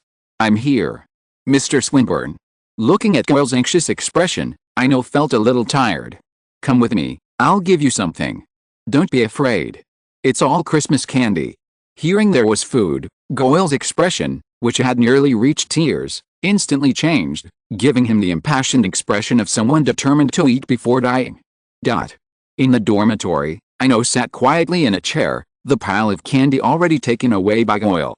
He held no particular ill will towards Goyle. He was just a silly child, and he would remain a fool even when he grew up. Crabbe, by comparison, was slightly different. A young wizard who could cast fiend fire before graduation made it hard to believe his current behavior wasn't just another disguise. But whether disguise or not, Ino had no intention of interfering. Who knew the future? History had seen countless prophets, but none had ever stepped forward to take charge of every detail. Even the former heterochromatic prophets merely steered the ship in broad strokes. Let flowers bloom in all their splendor, let trees display their majestic form, each unique and growing on its own. This was perhaps the greatest respect for life. A new book release, a new journey, thanks to all the great people for their support. Please add it to your collection. Please recommend it. Please give me a monthly pass. Please add it to your collection. Please recommend it. Please give me a monthly pass. Chapter 61, Gears of Destiny Quidditch. With the Christmas holidays over, everything at Hogwarts returned to normal. The only difference, however, was the young wizards' attitudes. It seemed as if the holiday had been misplaced. Instead of the joy and happiness that would have been expected, everyone's face was shrouded in a lingering cloud. Those who didn't know better might have thought they had endured some tragic event during the break. In this atmosphere, Hogwarts was unusually united. All the young wizards from the 4 houses, including Slytherin, wore a single expression of "I'm not happy." However, this melancholy didn't last long. It seemed the professors understood the young wizards' feelings, and after Christmas, the annual Quidditch House Cup was held. This tournament, held in the second half of the school year and lasting 6 months, would thoroughly ignite everyone's spirits. Yes, everyone. Not just the young wizards, but also the many Quidditch-loving professors and the Quidditch enthusiasts around Hogsmeade. However, all this turmoil and change didn't concern Ino. He was now preoccupied with the wonders of the animagus. In the days following the holiday, with Madame Pance's help, he found numerous books on transfiguration, particularly the library's collection of past issues of Transfiguration Today. Among these books were even papers written and published over 60 years ago, when Dumbledore was professor of Transfiguration. It truly was a vast treasure trove of knowledge. While grateful to Madame Pance, Ino soaked up as much of this valuable knowledge as possible like a sponge. Similarly, in these books, he found a solution to the problem of holding an animagus leaf in his mouth. After all, holding a leaf in his mouth for a whole month seemed unrealistic. However, the solution was simple. A sticking spell could easily solve the problem, allowing the mandrake leaf to adhere firmly to the ceiling of his palate. While this somewhat affected his daily life, it was the only viable solution. In the evening, After dinner in the Great Hall, Ino quietly left. There were no meaningless conversations or magical encounters along the way. He simply returned to his dormitories. Although somewhat dull and monotonous, he enjoyed this life, absorbing magical knowledge and reading about past glories every day. After all, what one feels as loneliness is actually more of a spiritual and mental emptiness, a kind of inner desolation. In the dorm, opening the door, he saw Malfoy hunched over the table, quietly grinning and drawing. Ino was accustomed to Malfoy's intermittent antics. After all, he'd often seen him laughing wildly in his dreams at night, so hunched over the table and grinning was nothing more than a drizzle. Meanwhile, Malfoy, upon hearing the door open, immediately stood up. "Ino, how about this? We'll use it to cheer on the team tomorrow, and we'll also get to see Scarhead make a fool of himself." Malfoy held a 2-foot-long canvas, magically painted with a Slytherin crest. The dark green shimmered, and from a distance, it looked stunning. "Quidditch, tomorrow?" Ino asked belatedly.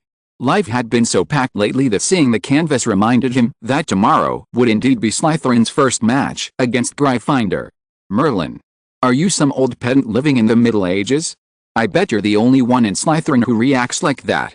Malfoy's eyes widened, as if they were meeting for the first time. Meanwhile, Ino, upon hearing about Quidditch, suddenly remembered something he'd forgotten.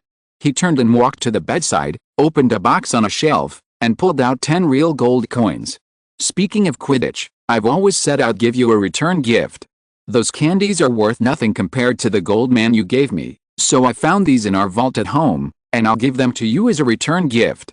Ino casually piled the coins on the table, as if a pound or two of gold were no different from a box of super bubble gum. While this was a sign of having overcome his inner greed, Malfoy interpreted this scene with a deeper meaning, especially when he heard the term family vault. Unlike Malfoy's hesitation, Ino put down the coins, pulled out a chair, and sat down, contemplating his future plans. If nothing unexpected happens, tomorrow will be Harry's grand debut, and it will also be the day the trio finally dispel their previous doubts and confirm Snape as the culprit behind the theft of the Philosopher's Stone. Honestly, he didn't really care about a depleted Philosopher's Stone. After all, he'd seen plenty, even during his time with Mr. Haunts. He'd had the good fortune to hear about the legend of Adam's golden apple. So-called immortality might be difficult in the wizarding world, but in the vibrant world of fantasy, it's truly easy.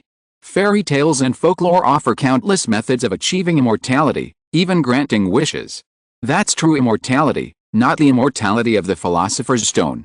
Meanwhile, as Ino pondered the future, Malfoy's slightly embarrassed voice echoed in the dormitory. "Ino. I'm giving you a statue. It's not pure gold. Not pure gold." Ino looked up in surprise. He'd played with a Quidditch statue before, and it was the same weight, density, and color as gold. Now, they were saying it wasn't. "That's right. It's not pure gold." Malfoy spoke without stuttering or awkwardness, as if he were letting his secret slip. "The statue is made of goblin gold, that's gold galleons. It's just a work of art, worth a few dozen galleons at most." Ino felt completely baffled by this explanation. The Gringotts goblins really knew how to play. However, before he could say anything else, Malfoy's voice rang out again. "I can't accept those gold coins. They're too valuable. And my father won't let me accept gifts over 50 galleons. He always says to write him if I want something and he'll buy it for me." "Okay.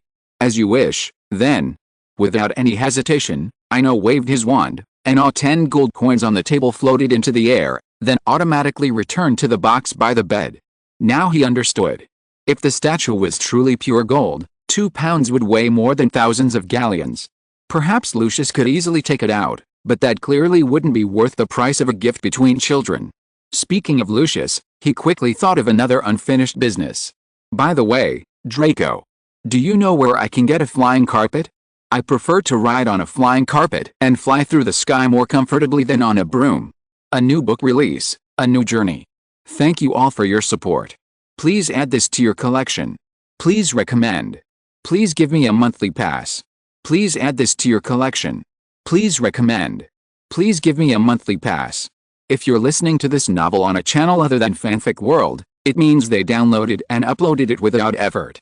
We cordially invite you to visit our channel, Mundo Fanfic Novelists. There you'll find the original version of this story, and you can explore many other novels of various genres. We're waiting for you to immerse yourself in a world of incredible novels. Chapter 62 Another Dice.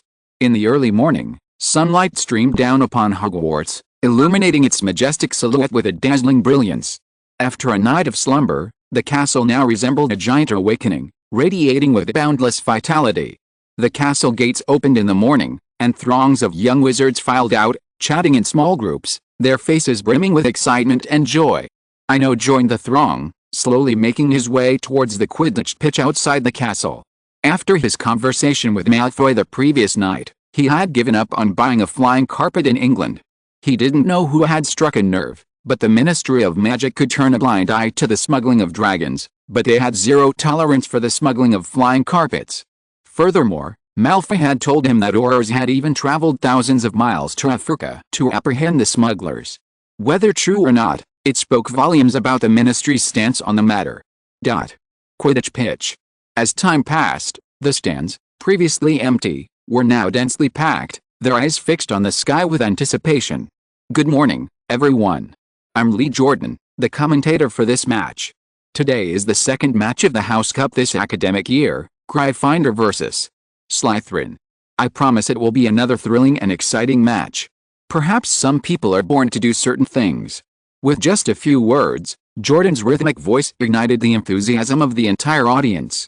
As the players from both teams took the court one after another, the match officially began. As expected of Slytherin vs.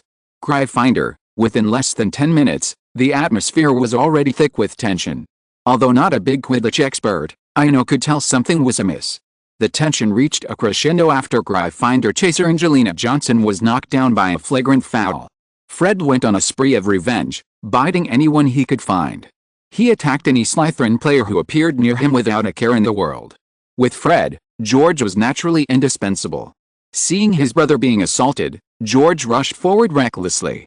Well, once the chain reaction started, it was too late to stop it. Horizontal ellipsis. The chaos in the air was beyond the control of Madam Hooch's whistle.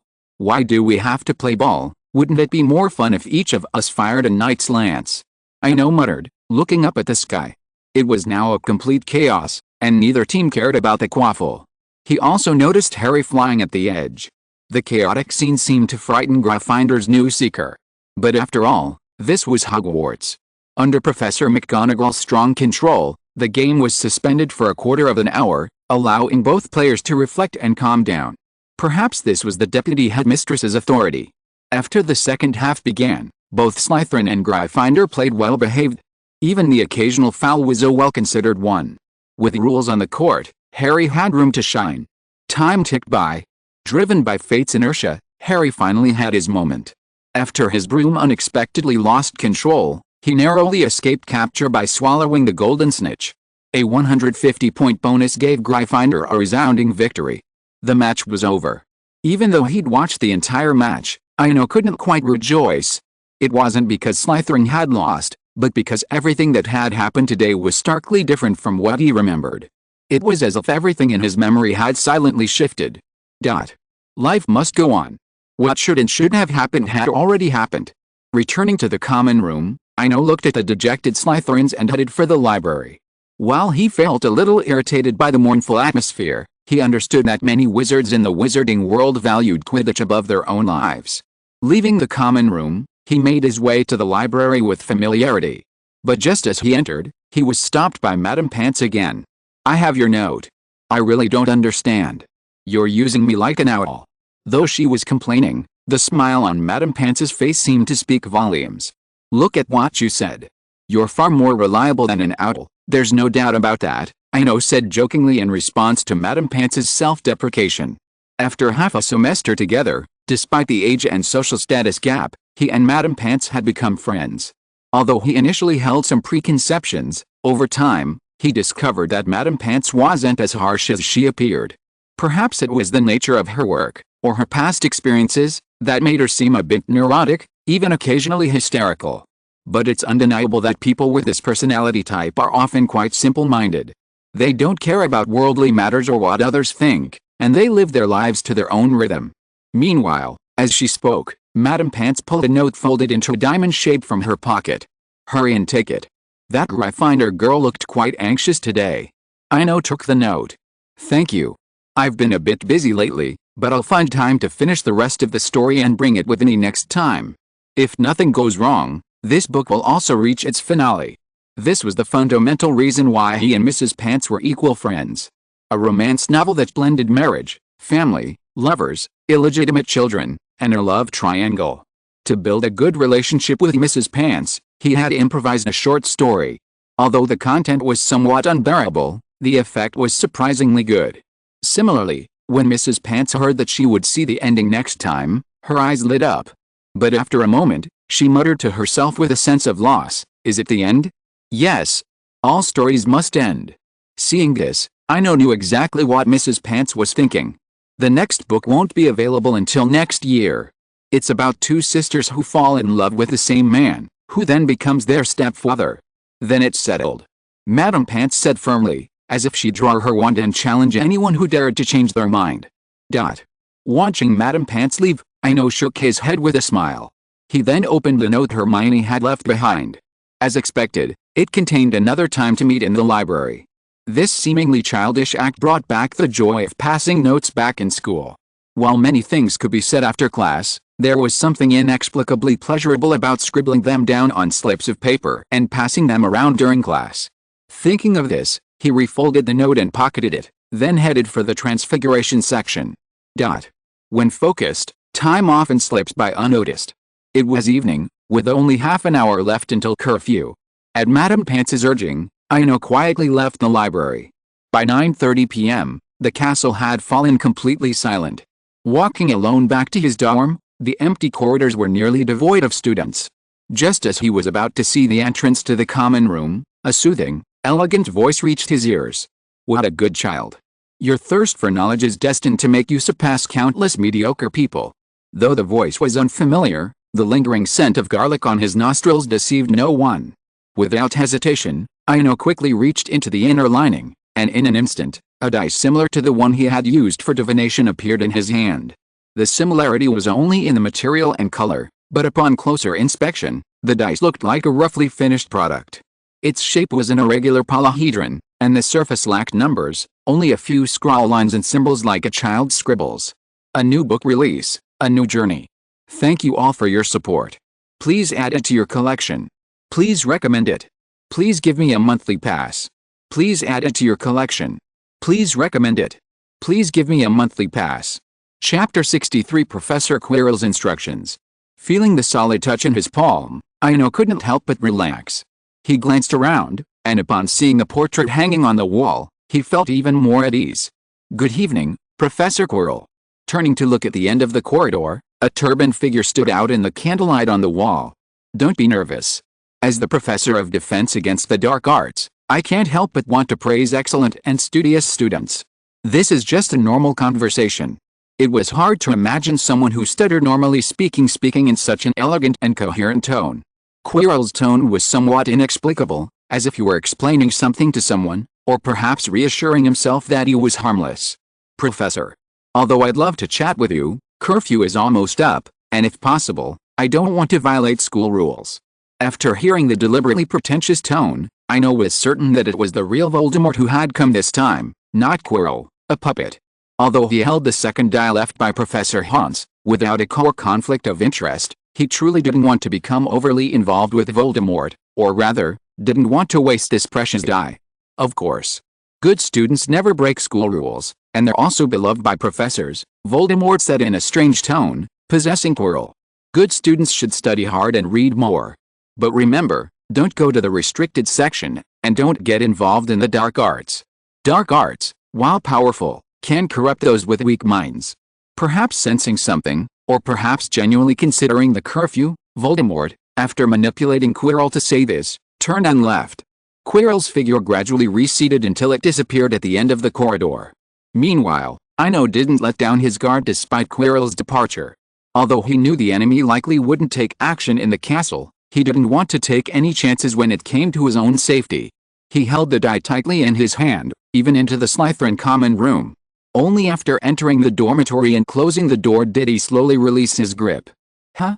A dark wizard isn't studying the dark arts, but instead is studying psychology. Ino lay exhausted on the bed, sighing inwardly. It seemed that Tom's transformation into the revered Voldemort required more than just supreme strength. Or perhaps, even immense strength was only the most basic prerequisite. Just like those few words just now, seemingly simple, he knew that any other young wizard his age might have been secretly influenced. It wasn't some advanced magic, and perhaps Voldemort wouldn't dare act recklessly in the castle. So, the exchange just now was merely a psychological rhetoric technique. When an instruction begins with "don't do this," people often focus on the following instructions. Just like God's instruction to Adam not to go near the apple tree, or his instructions to the young wizards to stay away from the fourth-floor corridor. And just now, Voldemort not only warned against the dark arts, but also mentioned the powerful and those with weak minds.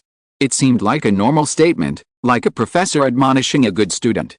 But these three implications could easily lead a proud and gifted young wizard down a path of no return. Hey! Summer vacation soon.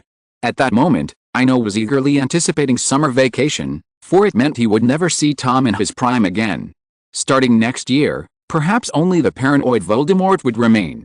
This wasn't a far-fetched thought. Today's encounter had given him some insights into the Horcruxes.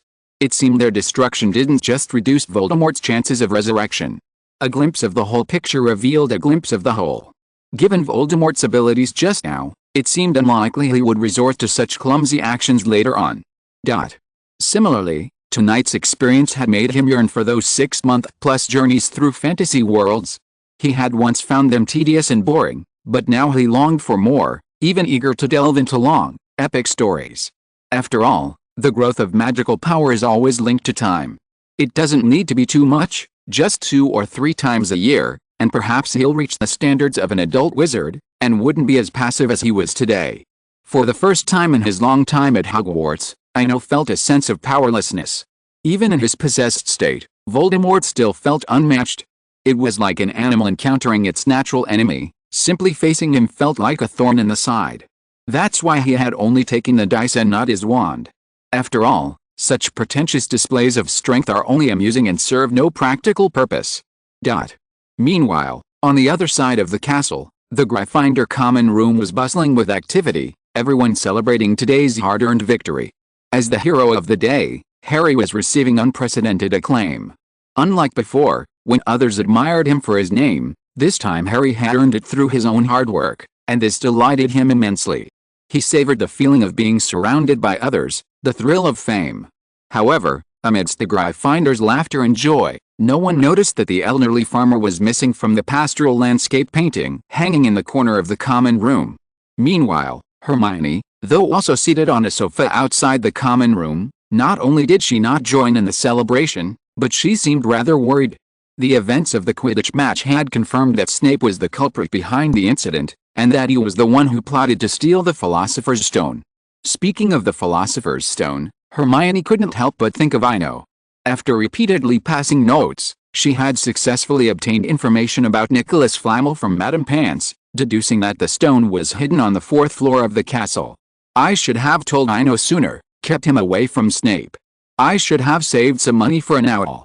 Hermione tossed her messy hair from her forehead in a distressed tone. Speaking of the owl, she thought of the note she had left in the library, wondering if it had been read in time, or if Madame Pants had lost it. Filled with countless worries, Hermione glanced at the bustling scene in the common room. She stood up angrily and headed for her dormitories without looking back. Tonight at Hogwarts, it seemed destined for many to have trouble sleeping. On the 8th floor of the castle, in the headmaster's office, Dumbledore, dressed in lavender floral pajamas, sat in a chair, clutching a walnut box, diligently searching for something. Meanwhile, a variety of letters lay scattered across the large desk. After a long pause, a lilac envelope with gold foil was selected. Opening it, a beautiful, cursive handwriting, a striking expression of personality, caught her eye. Just looking at the handwriting, it was easy to imagine the writer's pretentiousness. However, Dumbledore didn't even glance at the ornate letter, instead turning his head to gaze at the forbidden forest under the night sky. A new book release, a new journey. Thank you all for your support. Please add this to your collection. Please recommend it. Please vote for it. Please add this to your collection. Please recommend it. Please give me a monthly ticket. Chapter 64 Professor Sprout's Explanation. Time slips by unnoticed. In the Scottish Highlands in May, temperatures can already reach 18 degrees Celsius. Hogwarts, too, seems to have awakened from its winter slumber. Under the warm spring breeze and sunshine, life begins to blossom outside the castle. Water hyacinths, bidens, bindweed, clover, a variety of beautiful plants, slowly grow on the lawn, emitting a delicate fragrance. The towering whomping willow has also sprouted tender green leaves, creating a striking contrast with the ancient castle, highlighting its vitality and vibrancy. Occasionally, magical creatures fly across the azure sky, whether soaring owls or leisurely soaring hippogriffs. Their presence adds a touch of mystery to Hogwarts. Sunlight filters through the clouds, illuminating the distant black lake. The shimmering waters, like a mirror, reflect the azure sky and the castle. Everything is breathtakingly beautiful. Slytherin Common Room. In his dormitory, Ino stared at the two potted plants on the shelf. After watering them as usual, he stood quietly aside, lost in thought. More than 3 months had passed since Voldemort had last touched his face, and many significant events had occurred during that time. For example, Quirrell's body was visibly weakening day by day, or Snape's sudden injury 3 days ago, which made him limp every time he walked, and his long black robes no longer swung beautifully. But to Ino, these were merely insignificant things. Ever since that last time he felt the deep powerlessness, he had completely reclusively adopted a life of seclusion. Aside from classes and meals in the Great Hall, he spent most of his time in his dormitory, spending time in the common room at most, but never away from the crowds. Even when he occasionally went to the library, it was during the morning when it was busier, borrowing a week's worth of books at once. He also no longer stayed in the library until late at night, as he had before. Of course, everything has its downsides. While an ascetic life might seem to diminish some experiences and joys, it also offers other benefits. The most tangible one is the return of Slytherin's long-dormant storytelling salon. At Malfoy's invitation, Ino would share stories and sing songs in the common room during his free time, a rare way to pass the time. 3 months of peaceful coexistence had made the Slytherin family look at him with less detachment. The boy's eyes were less reserved, while the girls had a more fiery glow. Beyond the obvious outward changes, there were also many internal transformations. After 3 months of repeated adaptation, Ino finally obtained a qualified mandrake blade, finally fulfilling the prerequisites for the animagus. All that remained was to wait for a full moon to brew the potion and consume it on a thunderstorm night. The silence of the dormitory was broken by Malfoy's voice. "Class starts in half an hour, we should go." His thoughts interrupted, Ino turned to look to the side. Malfoy was now fully dressed, clutching 2 pairs of brand new dragon hide gloves. "Of course, let's go," Ino said with a smile, then casually picked up the pottery basin from the shelf and walked out of the common room with Malfoy. Outside the castle, in the herbology greenhouse. With about a quarter of an hour left before class, the young wizards waiting outside gathered in groups of 3 or 4, chatting about topics of mutual interest. An interesting observation, it seemed the house system had become deeply ingrained. Even when they were free to chat, Gryffindor and Slytherin remained clearly divided, splitting left and right along the greenhouse door, with a lion and viper occupying each side. This curious balance was disrupted by Ino's arrival. He walked all the way from the castle to the greenhouse. Upon arriving, he chose no side, but instead, holding the pottery basin, positioned himself directly in front of the door. On the other side, among the Gryffindor crowd. The moment Neville saw Ino, he wanted to walk over and say hello, but seeing Malfoy standing nearby, he hesitated. "If you can't face your fear, you'll never be able to overcome it, let alone conquer it," Neville recalled Ino's words, took a deep breath, and then walked forward regardless. "Ino, hasn't it sprouted yet? I suspect the seeds died, otherwise the other pot would be so thriving." Hearing the familiar voice, he turned and saw Neville's slightly anxious expression. Ino was delighted by this sight, as it proved that his previous counseling efforts had paid off, and he immediately gave Neville an encouraging look. "I wasn't sure, so I brought it here today. I'll show it to Professor Sprout after class." As he spoke, he handed the pot to Neville for inspection. Ever since their first encounter a few months ago, the potted plant had become a bond between them. Yet, the amazing thing was that, despite the same berry seeds from the Narnia Valley and the same sunshine charm, the 2 pots of green plants showed stark differences in their growth. Despite their reluctance to sprout, he refused to throw them away, feeling a subconscious reluctance to part with them. Elsewhere, Neville, after taking the pot, carefully examined it. "I think there's something wrong with the seeds," he said, puzzled. "The humidity and temperature should be sufficient." Neville paused mid-sentence. Professor Sprout had appeared in front of the greenhouse.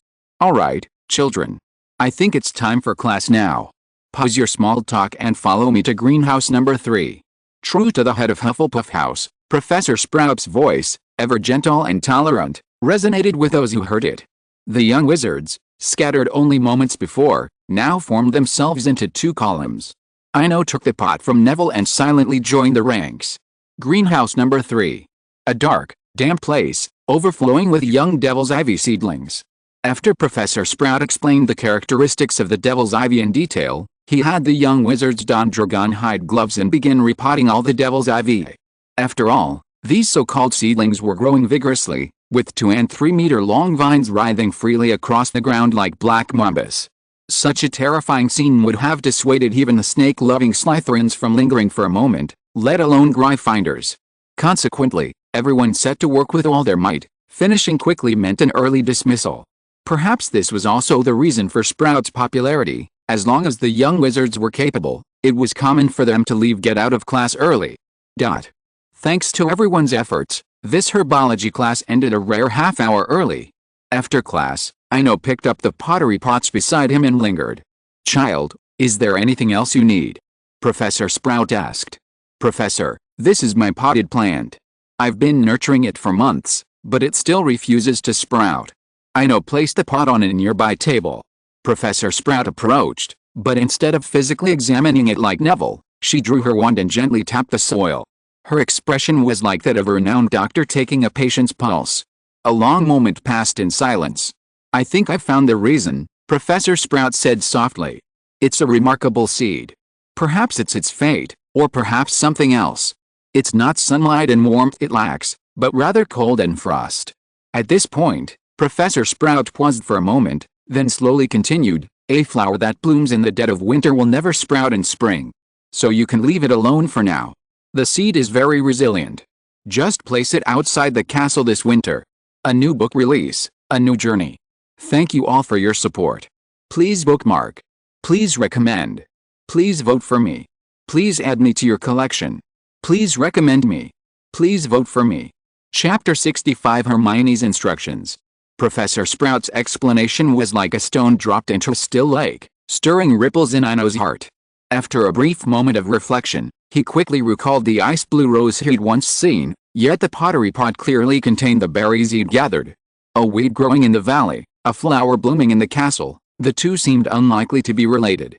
For a moment, Ino couldn't grasp the solution, but upon learning the correct planting method, he was delighted. "Thank you for your help, Professor Sprout." Professor Sprout smiled and waved. "It's nothing. Feel free to come to me with any questions about planting in the future. Don't worry, I welcome every student at Hogwarts who loves herbs." Hufflepuff's tolerance was perfectly embodied in that moment. Having found his answer, Ino picked up the pottery pot on the table and briskly left the greenhouse. After all, Professor Sprout had already begun preparing for the next herbology class, heading along the castle wall. However, just as he was about to turn the corner, his eyes caught a glimpse of a familiar figure. Hermione was standing alone not far away, head bowed, intently kicking gravel with her toes. She seemed to be waiting for someone, and her overall expression was rather nonchalant. Each stone she kicked traced an arc in the air before landing on the nearby lawn with a soft thud. Seeing this, Ino stepped over. "What's wrong with you, Miss Granger?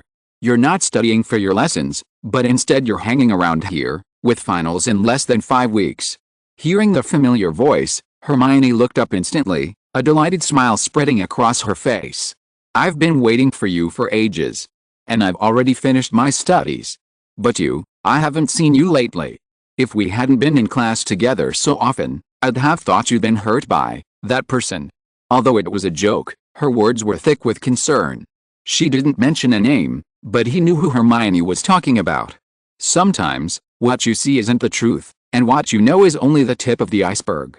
Before Ino could finish, Hermione interrupted him and, as if triggered, began reciting, "You can never truly understand a person until you walk around in their shoes and consider things from their perspective. But when you truly walk their path, even breathing becomes difficult. From To Kill a Mockingbird, which I've read. Hermione proudly raised her head, as if expecting praise. After a moment, as if contemplating something, she patiently warned, "But this time, you really have to be careful of Snape. I've got solid evidence." Okay. I'll stay away from Snape." Ino sighed softly, shaking his head somewhat helplessly. Hermione was truly stubborn at this stage. So he didn't plan to say anything more. Quirrell would teach Hermione a lesson. "I know, believe me. What I say is true. And even if everyone else tries to deceive you, I won't." Hermione slowly raised her head, her eyes sparkling with sincerity, yet also hinting at a hint of barely concealed shyness. "Let me tell you about a voice." Facing the stubborn Hermione, he intended to help Quirrell deepen his lesson. "That voice comes from within us. It's not Shakespeare, it doesn't deliver memorable lines. But the heart always speaks frankly, telling us what's right and what's wrong, when to leave and when to go. So, Hermione, trust your heart, not what you see." Ino looked up at the castle. The view of the keep from the greenhouse was completely different from the view from the Black Lake. The difference was truly enormous. "Yes, I believe you. I will think carefully and listen to the voice of my heart." Hermione spoke softly, but she could always hear the solemnity and seriousness in her tone. "That's perfect." Ino retracted her gaze from the distance. Throughout the 7 stories, he had always admired Hermione, her calm wisdom in the face of danger, her unwavering courage, and her loyalty to her friends. Granted, Hermione had her flaws, but who doesn't? The two of them sat in silence. After a while, Hermione suddenly seemed to recall something and asked, "What are your plans for summer vacation?" "My dad said at Christmas that he's planning a trip to France, but I'm a little hesitant to go." "Summer vacation plans?" Hearing this suddenly, Ino was a bit dazed. He had originally planned to go abroad to buy a flying carpet, but after talking with Malfoy, he'd probably figured out that it was unlikely to be sold in Europe. If he really wanted to buy a flying carpet, he might have to go to countries like Egypt or Turkey. Although many ideas welled up in his mind, the truth was, he didn't really have any plans for summer vacation. Thinking of this, Ino didn't intend to hide it. "I don't have any plans at the moment. It'll probably be like Christmas vacation, staying in Hogsmeade, maybe stopping by Diagon Alley on the way because I'm planning on buying a broomstick. I'm not going to France. Can I help you choose a broom? And I haven't been to Hogsmeade either. They say it's beautiful, and I want to see it." Hermione blurted out her innermost thoughts. But she quickly realized that this seemed a bit unreserved, but she couldn't take it back. She immediately lowered her head and stopped talking. Her thick brown hair hid her expression, making it impossible to discern her expression. Meanwhile, Ino noticed the change in Hermione and guessed the reason. It was probably just the traditional reserve and shyness of English girls. But he didn't intend to tease Hermione about it, lest the little lion end up angry. "We'll see during the summer vacation. I'll write to you. If you don't go to France, let's go explore Hogsmeade together." At this, Hermione's previous quiet demeanor shifted, and she became full of energy again. "Okay. It's a deal then. I'm also planning on buying an owl, which will allow me to exchange it for 30 galleons at Gringotts this year. If I save a little, I'll have enough by next year." Hearing Hermione's words, Ino almost laughed out loud. Thinking about saving money for the 2nd year? Not going hungry was a good thing. That was a whole series of best-selling novels by a popular author. And it was obvious that Lockhart had done his research. Besides other necessities, his books would basically cover the 30 galleons allotment for a Muggle freshman. With this in mind, Ino said, "I'll exchange it for you. It won't be much, but it'll be 50 galleons." He wasn't worried about Hermione's financial resources. With a father who ran a private dentist practice, Hermione wasn't short of pounds, she was short of galleons. A new book release, a new journey. Thank you all for your support. Please add it to your collection. Please recommend it. Please give it a monthly pass. Please add it to your collection. Please recommend it. Please give it a monthly pass. Chapter 66 Winter is Coming. In the Slytherin dormitories, Ino placed the pot back on the shelf and looked at Malfoy, who sat there bored. "Draco, I was just on my way back when I saw Harry explaining his flying skills to people." "Where is it?" Malfoy stood up instantly, his chair springing to his feet. "I saw it just now when I passed by the Great Hall, but I don't know where it is now." Ino spoke calmly about his ignorance. But Malfoy didn't care. He couldn't sit still after hearing Harry talking about flying skills. He hurriedly threw on his robes and headed out the door. Bang! The door slammed shut. After sending Malfoy away and making sure he wouldn't be back for a while, Ino sat on the bed, lowered the curtains around him, and slowly opened his suitcase. He had also decided that instead of waiting until next winter, it would be better to plant it now in the traceless space, since it was empty anyway. The reason for choosing the dormitory was purely due to its safety. As the Slytherin lair, it didn't have the unrestrained Gryffindor atmosphere, with its rules about girls entering the men's dormitories. In the castle's basement, only the young wizards living there and the Slytherin headmaster could open the dormitory doors. No one else, not even the headmaster, could enter the young wizards' quarters without permission. For these reasons, Ino chose the dormitory over the room of requirement. Snape wouldn't enter without permission, and as for Malfoy, once he saw his bed curtains drawn, the pure-blooded gentleman wouldn't disturb him. There were no instances of unauthorized intrusions, and Malfoy even tried to minimize unnecessary noise in the dormitory. With this in mind, he slowly stepped into the box, carrying the basin. Space stretched seamlessly, revealing an empty square. Like a lost place forgotten by time, the only distinctive feature was the mountain of candies and dried foods piled high in the center. Choosing a clearing far from the food supply, Ino slowly crouched down and dug a small depression in the soft earth. He then poured the oil from the ceramic basin into the newly dug hole. Once he was done, he slowly stood up, his elder wand in his right hand. Winter is coming. The second magic inherited from the White Witch, the same magic that once froze Narnia for a century. As the spell fell, the temperature throughout the infinitely extended space plummeted, the air pressure grew heavier, a chill wind began to blow, and tiny snowflakes began to drift from the sky. Over time, the fluffy snow grew larger and denser, even mixing with crystal-clear hailstones of varying sizes. The snowflakes drifted densely, forming a vast white net. Within this net, vision was reduced to a maximum of 3 feet, and anything further was obscured. A blizzard had formed. In an instant, the entire traceless extension, an area the size of 3 or 4 basketball courts, was blanketed in white snow, transforming it into a veritable world of ice and snow. A blanket of white covered the entire square-sized space, leaving only the small area where the candy was stored uncovered. A few minutes later, the blizzard gradually subsided.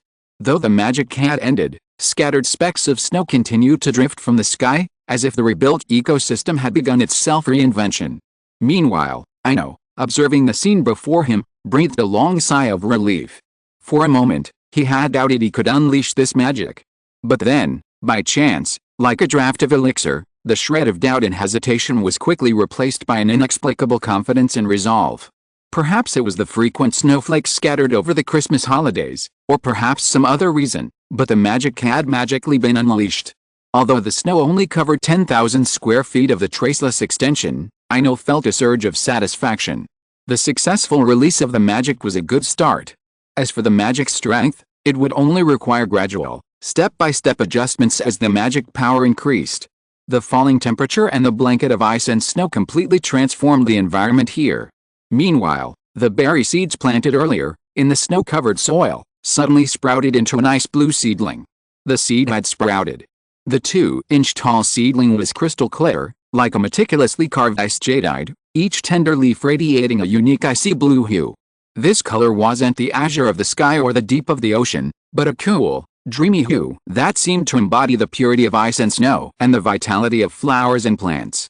Similarly, the moment the seedling broke through the soil, Ino felt a strange sensation, as if another self were taking root in the soil, growing like a plant. As this strange feeling deepened, he developed an inexplicable connection to this traceless, extended space. This was undoubtedly good news. After all, he no longer had to worry about losing the box on future journeys. Similarly, anyone who trespassed would be subjected to a baptism of ice and snow under his watch. At that moment, he began to understand why the White Witch had planted an ice-blue rose in the frozen castle. Perhaps the White Witch had seen everything when Aslan and Susan and Lucy stole the house. But fate is often so helpless, even if you see everything, you can't change it. After a brief moment of reflection, Ino knelt down and gently touched the seedling before him with his fingers. The ice-blue seedling swayed gently, a strange feeling, like scratching an itch.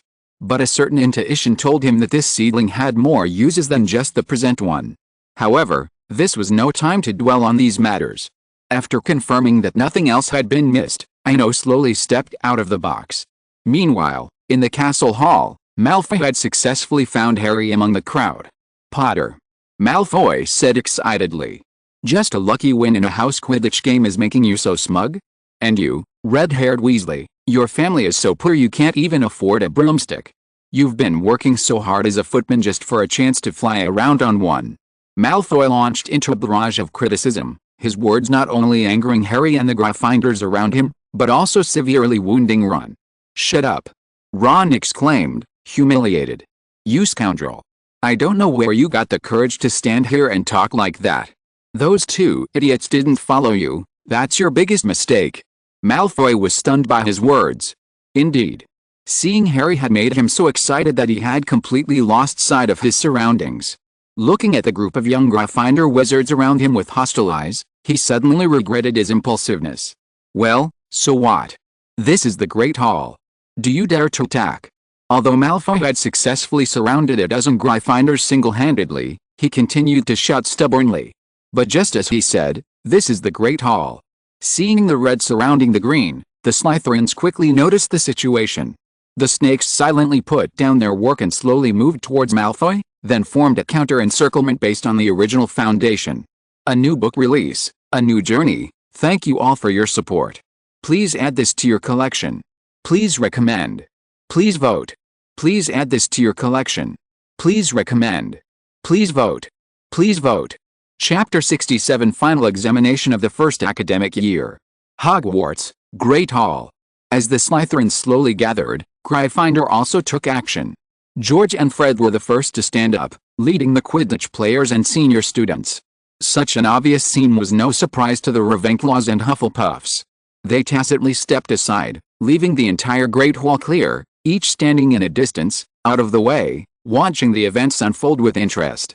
As the Slytherins gathered around him, Malfoy's expression grew increasingly excited. "Now I see who has the guts to hit me.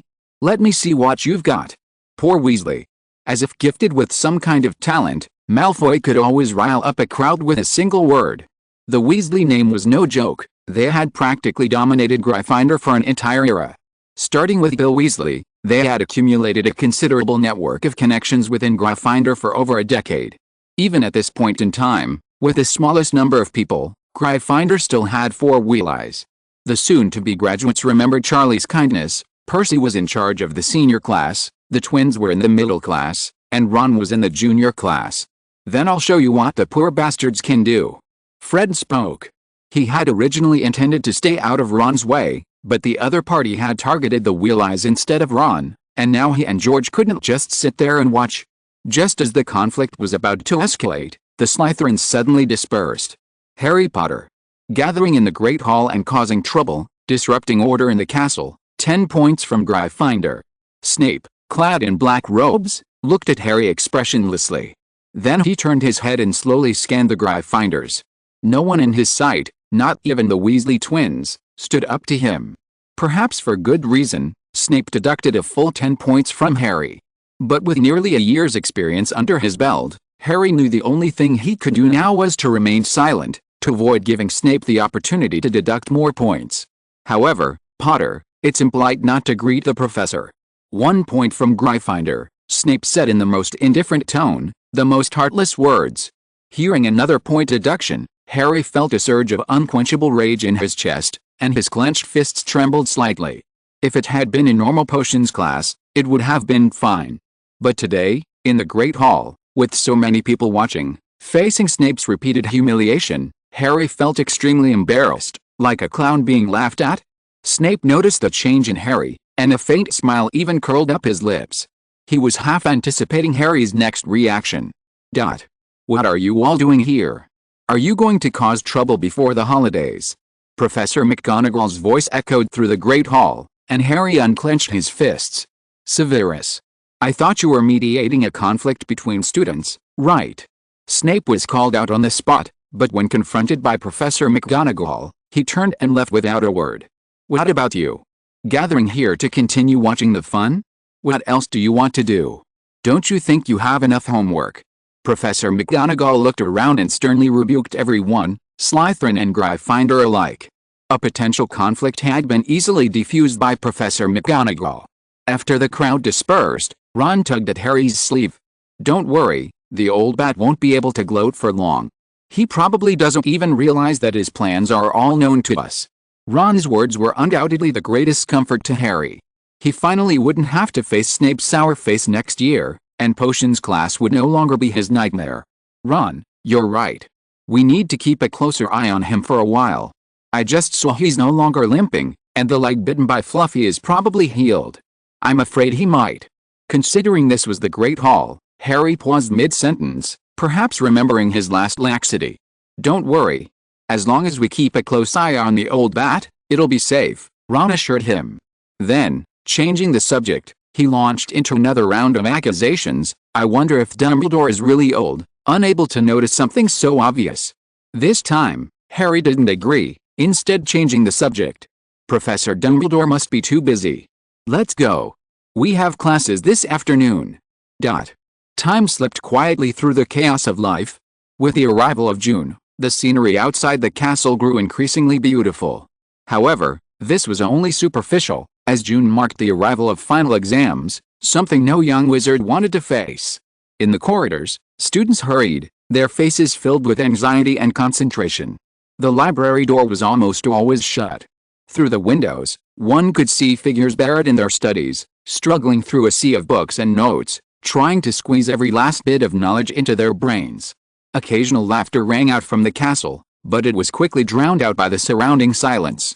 Even George and Fred, usually prone to mischief, had restrained their wits and devoted themselves to their studies. One had to admire the genes of the first Weasley children.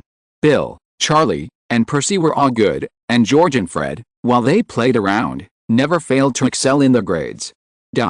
A few days later, exam season arrived as expected. One theoretical exam after another completely overwhelmed everyone. Besides theory, some subjects also had practical tests. For example, Professor Flitwick had the young wizards enter the classroom one by one to see if they could make a pineapple tap dance across a desk. Professor McGonagall had everyone try to transform a mouse into a snuff box. The more elaborate a box, the higher the score. After the transfiguration exams, instead of leaving as usual, Ino chose to wait at the classroom door. Seeing Professor McGonagall emerge, he hurried forward. "The exams are over. What can I do for you, Mr. Swinburne?" Professor McGonagall asked. "Professor. Well, I've been having some trouble with transfiguration lately, and I'd like to ask you for advice." Ino bowed slightly and replied politely. He had waited until the holidays because he wanted to complete his animagus spell during the summer. This transfiguration sealing spell was incredibly practical, perfect for navigating travel, saving lives, or simply concealing oneself. Professor McGonagall didn't hesitate or refuse the question. "Very well then. Follow me to my office. A new book release, a new journey. Thank you all for your support. Please add this to your collection. Please recommend it. Please give me a monthly pass. Please add this to your collection. Please recommend it. Please give me a monthly pass." Chapter 68, Commendation from Professor McGonagall. Ino followed Professor McGonagall's lead.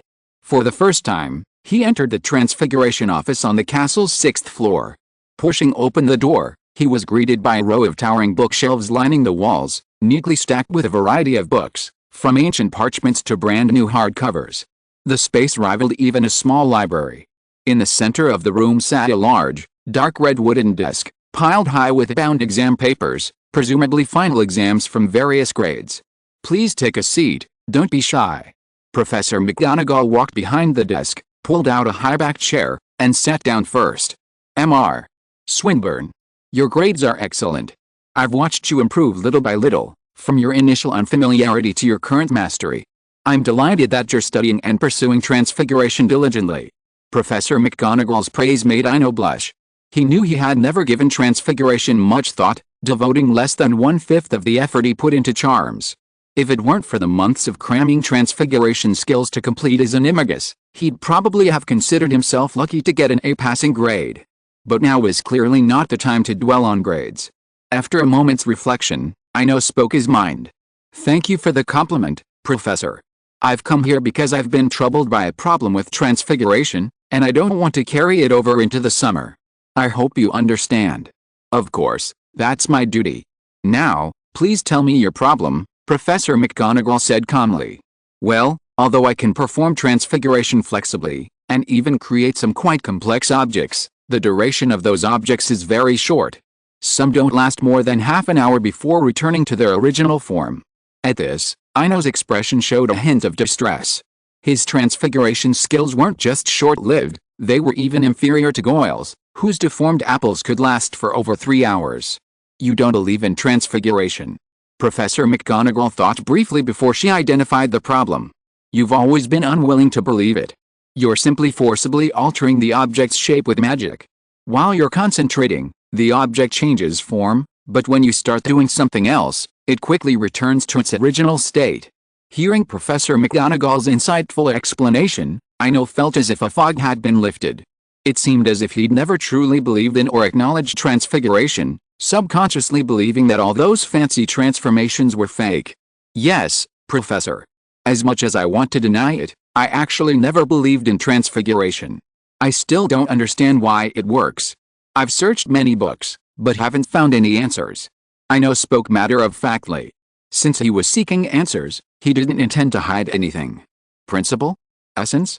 It's been years since a young wizard has asked that question. Professor McGonagall's tone was tinged with nostalgia. I will now explain the principles and essence of transfiguration. Why does it work? There's only one answer, unwavering faith. As she spoke, Professor McGonagall drew her wand and tapped a teapot on the table. The teapot instantly transformed into a vibrant owl. The silver-gray owl stood quietly on the table, preening its feathers, its eyes gleaming with a gleaming intensity, as if ready to deliver a message from afar. See? I believe it's an owl, not a teapot. So until I die or the spell is broken, it will always be an owl.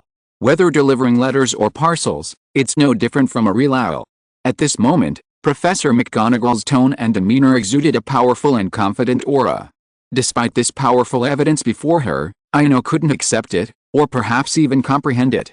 While this evidence might be useful to an immature young wizard, it was difficult for a mature and intelligent person to fully grasp it. It's like some profound truths, many people know and understand them, but few truly put them into practice.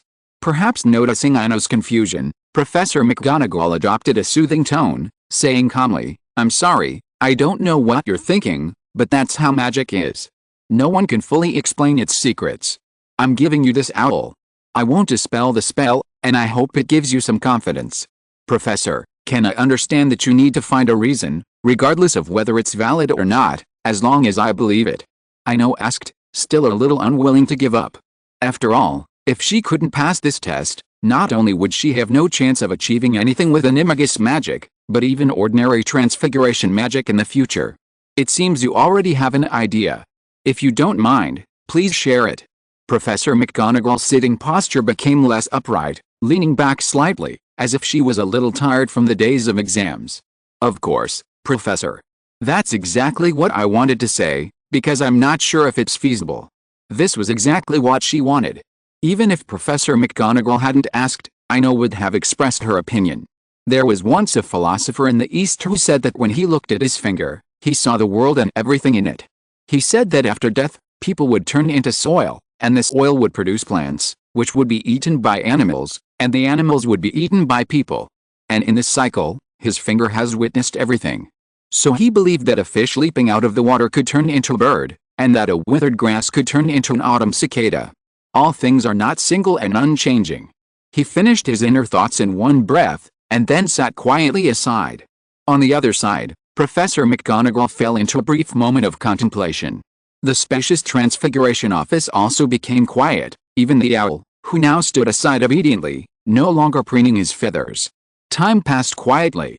After a moment, Professor McGonagall sat up straight, his expression becoming a little serious. Mr. Swinburne. You don't have to do your Transfiguration summer homework. Just write an essay based on your ideas and hand it in to me after school starts. It has a chance of winning the Transfiguration Today Best Newcomer Award. I'm deeply honored. Ino smiled. But Professor, you haven't told me if it's feasible. Of course it is, as long as you believe in it. Professor McGonagall looked a little surprised, but she continued to explain. Everything, whether it's an essay or a book, has only one purpose: to convince you. And your ideas will convince many nitpickers and give them a new understanding of transfiguration. That's the fundamental reason you have a chance of winning. Half an hour later, Ino walked out of the office, holding a gray and white owl. This trip not only cleared up his limited understanding of transfiguration, but also gave him a free limited edition owl. It was a truly rewarding experience.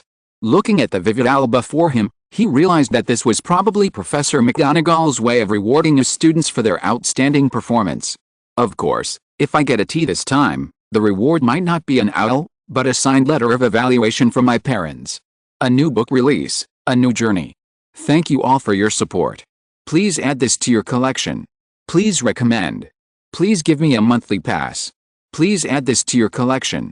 Please recommend. Please give me a monthly pass. If you're listening to this novel on a channel other than Fanfic World, it means they downloaded and uploaded it without effort. We cordially invite you to visit our channel, Mundo Fanfic Novelis. There you'll find the original version of this story, and you can explore many other novels of various genres. We're waiting for you to immerse yourself in a world of incredible novels. Chapter 69: The Returning Train. The train raced through the early morning light, fields and hills whizzing by outside the window. Inside the train compartment, Ino quietly gazed out the window at the scenery.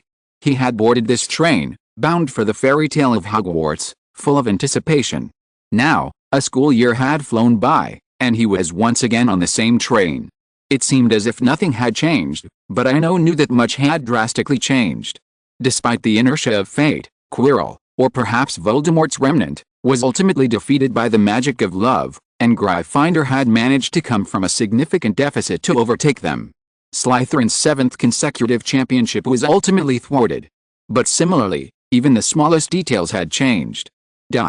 Turning back to the train compartment, Malfoy was still Malfoy, but Goyle and Crabbe had been replaced by Pansy and Daphne. Knock, knock, knock. The compartment door swung open. "Children, would you like some candy?" "Of course, Mom. We'll have some," Ino said before anyone could say no. Although his box was overflowing with candy and snacks, buying them from the carton from Honeydukes was a completely different experience. Perhaps, it was like the moon back home, all was rounder than outside. After paying a galleon, Ino bought everything on the cart. Looking at the table piled high with candy, Malfoy said hesitantly, "Ino, you don't have to be so naive. I have everything at home. I can get you anything you want. You're home." Pansy instantly grasped the key point of the sentence. "Is Mr. Swinburne going to visit you over the summer?" Although she was asking Malfoy, Pansy's eyes were fixed on Ino. "Well, yes. I'm going to visit Draco over the summer," Ino answered helplessly. He now felt that Malfoy was very loose-lipped. They had clearly agreed in the dormitory not to mention this matter, but Malfoy not only mentioned it, but also in front of Pansy and Daphne. "You." After getting the accurate answer, Pansy was suddenly speechless, and the expression on her face was also changing: confusion, shock, suspicion, disbelief. "I just stopped by his house to stay for 2 days, just 2 days. After that, I will spend the vacation according to my own plan," Ino hurriedly explained. When he saw Pansy's expression change, he had a bad feeling. In addition, Daphne covered her mouth and laughed, and her ambiguous eyes kept flowing between him and Malfoy, like a little fox who stole a hen. All these scenes added up. Ino felt a tingling sensation on his scalp. "You have to know that this is England." If he didn't explain it clearly now, God knows what kind of rumors would be caused after school started. "Ino is just going to stay at my house for 2 days. This is my father's invitation. What on earth are you two thinking?" Malfoy also realized the problem belatedly, and his cheeks took on a sickly red flush because of anger. He was also afraid of rumors now. If they spread to the castle after school started, Scarhead would definitely use them to laugh at him. "Why are you shouting so loudly? Did I say anything?" Pansy retorted to Malfoy, then looked at Daphne, who was watching the show the whole time. "And you, is it so funny? You've been laughing nonstop since just now." Although the counterattack was very strong, Ino could also feel that Pansy's whole body inexplicably relaxed. Although she spoke little at first, she was like a dam filled with water. But now, Pansy seemed a little strong, but she was actually releasing the water, and the potential energy of the water was decreasing bit by bit. "When there's a chance, I will invite you to my house," next Christmas, or during this summer vacation. Anyway, I am thinking of buying my own house in Hogsmeade. Ino slowly stated his plan, also to diffuse the slightly awkward atmosphere in the compartment. Buy a house? Malfoy turned around in surprise. Leave it to me. Let my father help you find one. If there's nothing suitable, you can build one next to my house. We've already bought all the surrounding land.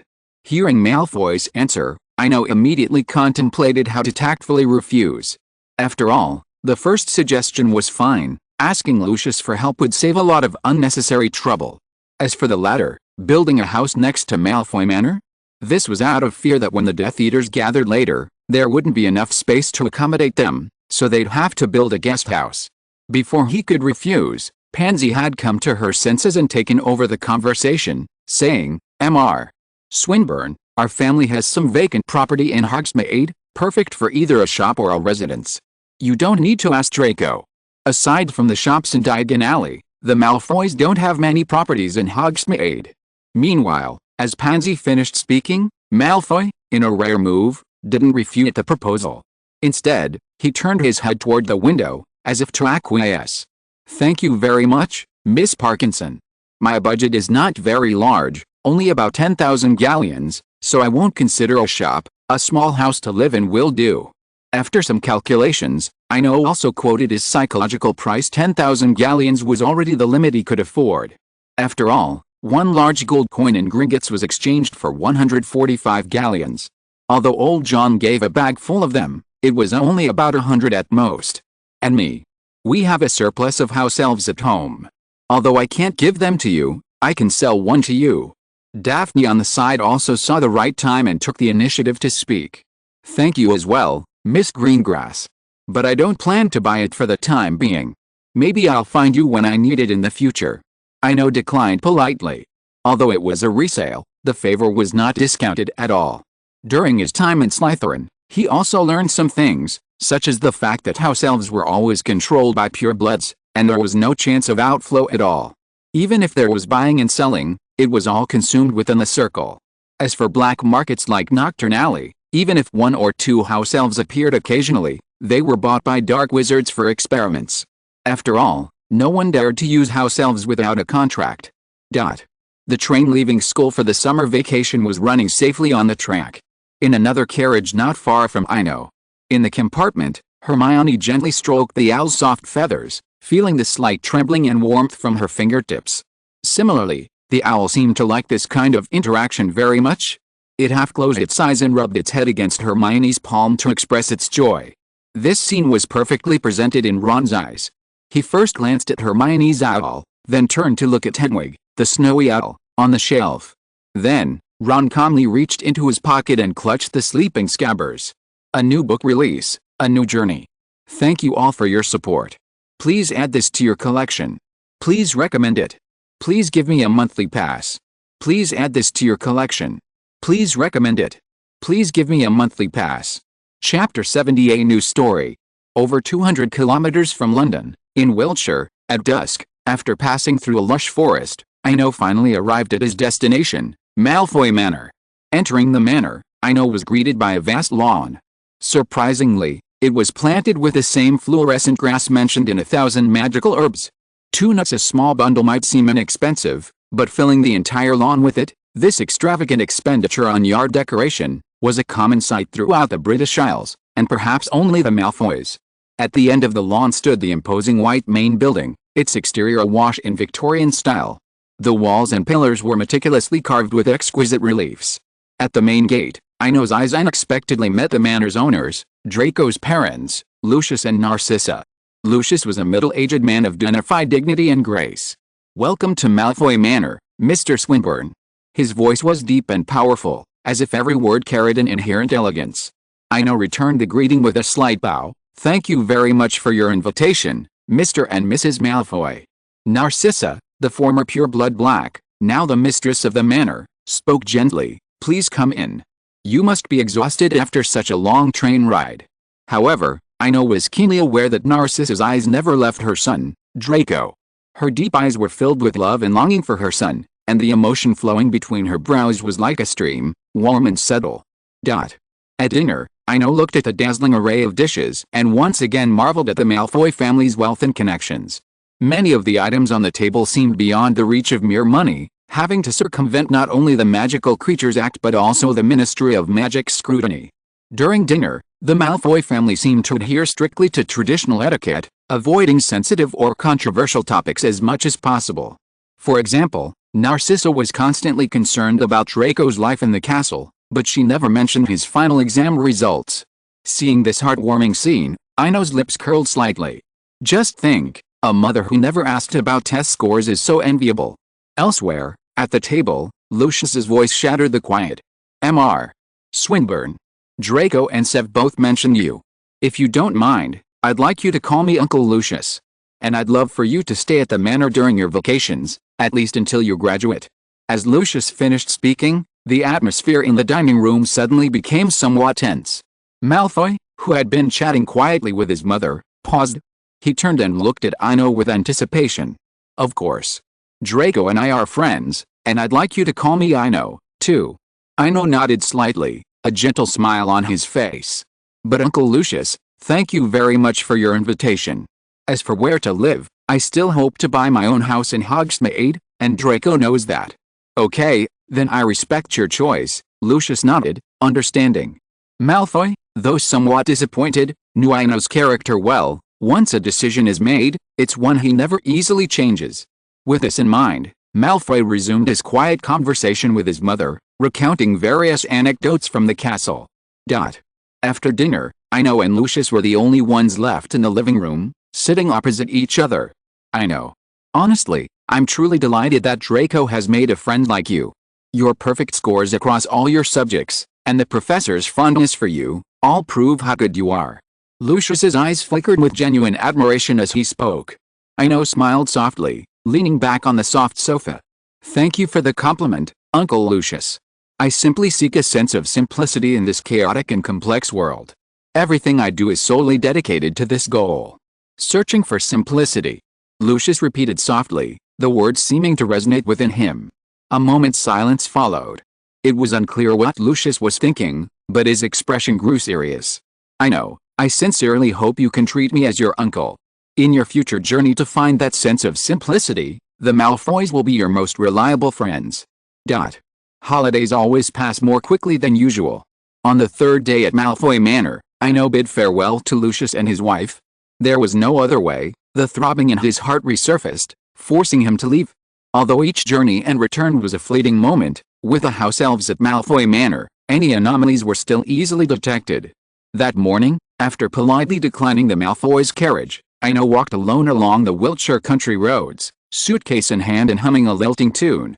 He was in a very good mood. With Lucius's help, he had not only purchased a broomstick without leaving his home, but also stocked his suitcase with a large supply of standard potions. This included a small bottle of the rare Felix Felicis and the forbidden Polyjuice potion. Crucially, these potions were all made by potions master Slughorn, guaranteeing absolute quality. Thinking of the Polyjuice potion, Ino couldn't help but laugh again. He'd bought these potions simply to try out alternate identities in future stories.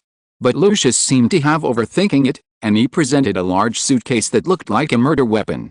Inside, besides 2 large bottles of Polyjuice potion, were 12 sets of hair with photos, covering 3 generations, even robes of varying styles for disguise, and 3 unassuming empty aluminum hip flasks. On a country road. Feeling the throbbing in his heart once again, Ino slipped into the dense brush nearby without a second thought. A moment later, an ordinary young man in his 20s with black hair and blue eyes emerged from the bushes. Stale swill. The young man glanced speechlessly at the aluminum flask in his hand before carefully pocketing it. This young man was Ino after drinking the Polyjuice potion. Now that he had obtained the potion, he wanted to experience participating in a story as an adult. Emerging from the bushes, Ino looked around. All he could see was vast grassland, stretching out into the distance beyond his sight. To his left, a dense forest, its trees tall and deep, their lush branches and leaves akin to a dark world. In a fleeting glimpse, he had even spotted 2 eerie statues standing outside the forest path, facing each other, forming an archway barely wide enough for 2 people to pass through. Hell! With a light laugh, Ino walked towards the grasslands without looking back. As for the mysterious-looking forest, Whoever wants to go there can go. He is not here on a mission, so there is no need to cause trouble for himself.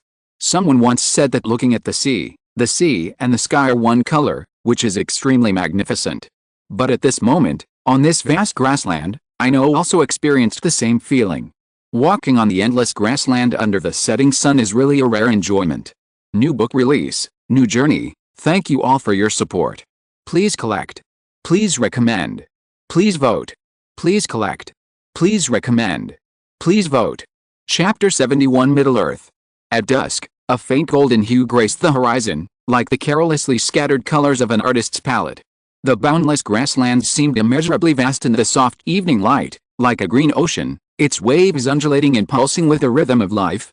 In the distance, rolling hills rose and fell, their outlines gradually blurring in the setting sun, like wrinkles in the earth. The grass on the hills rustled gently in the breeze. While beautiful, it could become tedious after a while. After walking along the grassland for about half an hour, Ino finally couldn't resist unpacking his suitcase. In the past, he could have comfortably walked for days on end.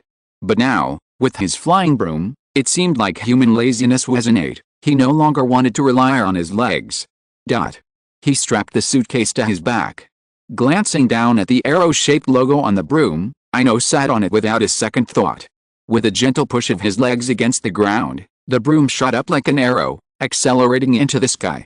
He didn't recognize the brand, but judging by its lightning-fast speed, he knew it wasn't cheap, certainly not even comparable to the old antiques he'd learned in flying class. Mid-air, Ino rode his broom, flying straight ahead. But the terrain here was clearly beyond his imagination. In the past, he'd have noticed something different.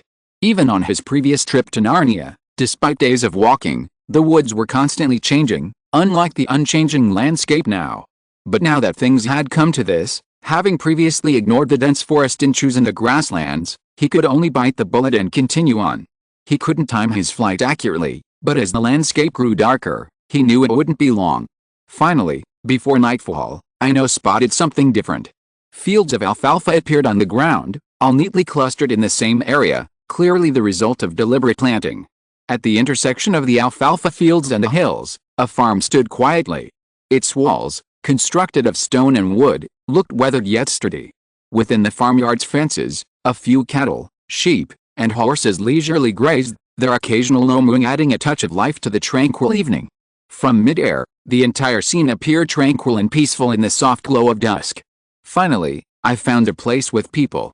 Ino sighed softly, slowly lowering his broom not far from the farm. Walking through the alfalfa fields felt as if my senses had been purified, a delicate fragrance filling my nostrils. After walking for several minutes, the farm's original appearance finally revealed itself. Gulliver's Travels? The land of giants. Ino murmured, wondering what story he had entered. The farmhouse before him was clearly not built for a normal human habitation. 40 feet tall, with an entrance as spacious as a small city gate, even Hagrid would have felt it was vastly larger. From this little glimpse, he could deduce the entire situation. Based on the information he knew, he could infer that the owner was at least a giant, over 5 meters tall, otherwise, the furnishings would be unworthy of the place. Just as Ino was contemplating how to approach the place, a distant rumbling vibration caught his attention. Without a second thought, he swiftly flicked his forearm, and the wand hidden in his sleeve instantly appeared in his hand. Thanks to years of practice and adaptation, the entire process was fluid and instantaneous. He quickly turned to look behind him as a massive black shadow suddenly approached, reducing the distance from hundreds of meters to a dozen in the blink of an eye. Drowsy. Weakened strength. Huge obstacles. Without hesitation, Ino cast 3 spells in quick succession, then sprinted towards the farmhouse. At that moment, he deeply regretted putting his broom in his suitcase. If he had, he wouldn't have been so embarrassed. However, this series of magic spells only slowed the massive shadow slightly. But during this brief pause, he caught a clear look at the attacker.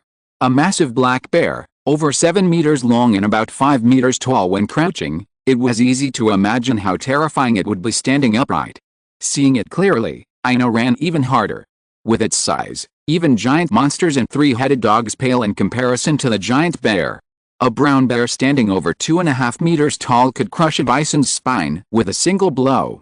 Gazing at the nearby farm, He no longer held out hope of stopping the black bear. He only hoped the giant inside would emerge, at least to delay him for a moment. He then pulled out a broom from the box. Frost shot. Obstacles. Quickly in prison. 20 arrows, formed in a semicircle, appeared around Ino, and were then unleashed in bursts like a semi-automatic rifle. But the icy arrows struck the giant bear like a tickle, sending only beautiful icy splashes through its thick fur. Even so, with the combined effects of the barrier and binding charms, the giant bear slowed down once more. Is anyone there? Open the door. There's a beast outside. Ino shouted from outside the farm. Open the door. The beast wants to eat your livestock. Your horses have all been eaten. However, no matter how he shouted, there was no response from the farm, as if no one was inside. Seeing the giant bear approaching, he couldn't think twice and could only continue flying the kite around the farm. After all, in this situation, running in a straight line would only lead to death faster. 2 legs could never outrun 4. Time slipped by. It was unknown how much time had passed before the sky darkened completely. A faint mist rose from the distant mountains in the darkness, creating an eerie look. And all around the farm, a variety of colorful magical lights flickered, never stopping. Finally, the giant bear seemed to be tired, or perhaps it was something else. After a roar, it continued its journey towards the dense forests on the other side of the mountain range. Ino leaned against the farmyard railing, panting heavily. At that moment, he was thankful to be a wizard. As long as he could breathe and had the strength, he could cast spells continuously. Otherwise, any traditional wizard wouldn't have been able to endure such a grueling battle. With its fast speed and high defense, it clung to the bear like a dogskin plaster, a nightmare for any wizard. After resting for a moment against the wall, Ino slowly stood up and untied the briefcase on his back. He took out his flying broom and conjured a rope to tie it around his waist. He also decided not to put the broom back in the suitcase until this somewhat dangerous story was over. A new book release, a new journey. Thank you all for your support. Please add it to your collection. Please recommend it. Please vote for it. Please add it to your collection. Please recommend it. Please give me a monthly ticket. Chapter 72 The Third Age. Under the veil of night, Ino gazed at the mist-shrouded mountains in the distance, then at the empty grasslands surrounding him. After much hesitation, he finally chose to enter the farm. Unlocking charm. I'm not as quick-witted as Hermione. Looking at the closed farm gate, Ino sighed belatedly. Though he lamented, he felt no regret. In that situation, if he had rushed into the farm without closing the door in time and being followed, he would have been trapped in the narrow space, with no escape possible. The giant bear was chasing him so closely. Alaho! The spell rang out, and the tall wooden door of the farm opened. Entering the farm, Ino looked around and found that everything, from the tableware and utensils to the tables, chairs, beds, and wardrobes, seemed like a magnified version. Interestingly, he also noticed that the beams and pillars were covered with various crude patterns, like totems or casual graffiti, which always seemed a bit mysterious. Likewise, stacked against one wall of the room were a number of massive weapons, long swords over 3 meters long, execution axes even taller than the swords, and even sickles with blades over a meter in diameter. Though these weapons looked tarnished, the specks of rust and dark purple stains on them seemed to confirm their significance as more than mere decoration. As time passed, the farmyard seemed unusually lively at night. From his room, Ino could hear the low growls of various beasts, even interspersed with terrifying screams. This heightened his vigilance. Sleep was out of the question. He opened his suitcase, pulled out a bottle of vitality tonic, and drank it in one gulp. It was truly worthy of the handiwork of a potion master. As the bitter potion entered his mouth, the fatigue from the previous battle and the sleepiness of the late night melted away, and a feeling of invigoration washed over him. After a moment, a satisfied smile crossed Ino's face, reflecting on his own state. In this situation, even if a giant bear attacked, he was confident he could keep fighting for hours, perhaps even kill it midair. However, the thought of the unknown story quickly dismissed this idea. After all, any slight change could potentially alter the entire story in an unpredictable way. I feel like everything has changed since entering Hogwarts. Ino pondered, sitting in the giant chair. It seemed as if the fantasy world had changed since the start of school. The small village scenes of the past were no longer there. Whether it was Narnia last time or the current story, the terrain was incredibly large, and the dangers were also numerous. The night was always long. Although he had consumed the potion, the drawback of his excessive energy also became apparent. He had nowhere to vent his energy. But in this situation, it was obvious that he couldn't move easily. He could only sit in the giant chair, idly watching the snowflakes fall, and quietly waited for dawn. Time slipped by. Finally, with a noise at the door, Ino leaped from his chair, his wand tightly gripped in his right hand. "Come out. I know you're in there," a gruff, hoarse voice echoed from outside the room. A blessing in disguise, not a curse. What needs to be faced must be faced. He breathed a sigh of relief upon hearing the voice outside. Communication was good, the only fear was an immediate, life-or-death attack.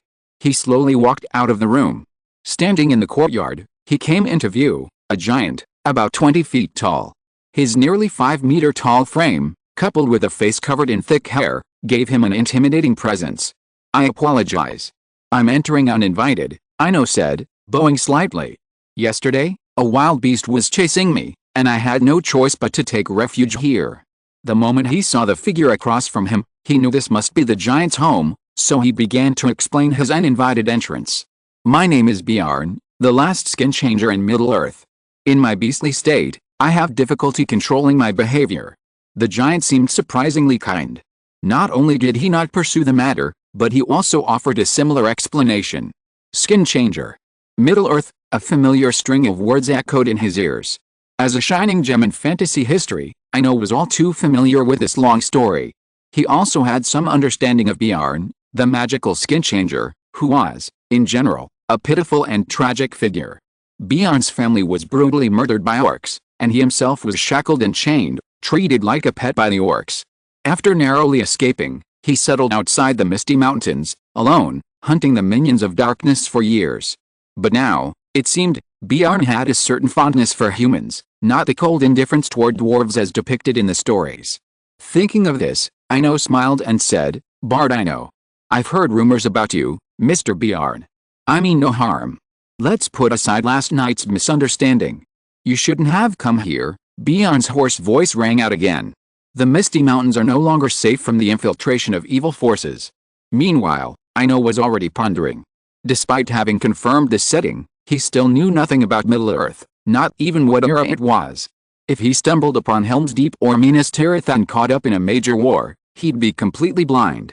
However, he was certain of one thing: this wasn't the terrifying Second Age. The sight of Bjarn standing before him was proof enough. This necessitated mentioning the vast changes that had taken place in Middle-earth. In the First Age, during the reign of the demon Garzer, dragons like Smog were merely created thugs, and even the ancient Balrog was still active.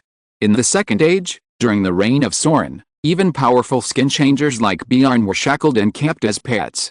But in the Third Age, after the combined forces of elves and men brought about the destruction of Numenor, Middle-earth plummeted into decline, akin to the end of the Dharma, with all supernatural powers rapidly fading. As a result, Bjarn could now easily enter the Misty Mountains alone, guarding this land untouched by evil. Any orc, warg, or even troll could be easily slain by him. Though his thoughts raced, in reality, it was only a moment. After a brief hesitation, Ino said, "Thank you for your advice, Mr. Bjarn. I'll rest for a moment, then I'll leave." "As you wish." Bjarn stopped trying to persuade him, instead grabbing a massive hand axe and setting to work in the courtyard. A wooden stake, over a meter in diameter, was like a soft cake in Bjarn's hands, easily splitting it into uniform pieces. Ino stood quietly by the side in the courtyard. He waited for Bjarn to finish his work, asked for the map, route, and time, and then decided on the next step of his journey. A new book release, a new journey. Thank you all for your support. Please add this to your collection. Please recommend it. Please give me a monthly pass. Please add this to your collection. Please recommend it. Please give me a monthly pass. Chapter 73. Hello, Gandalf.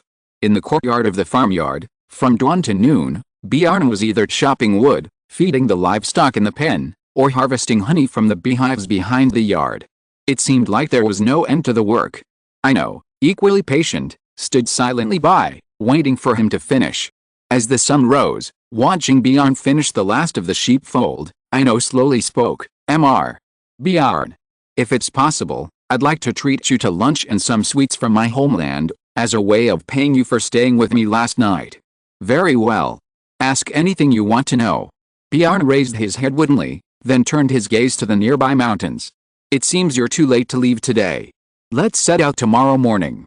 Follow the misty mountains eastward, cross the Anduin River, and you'll reach the nearest human town by evening. Ha. Thank you for your understanding. Of course, lunch is a must, Ino smiled sheepishly.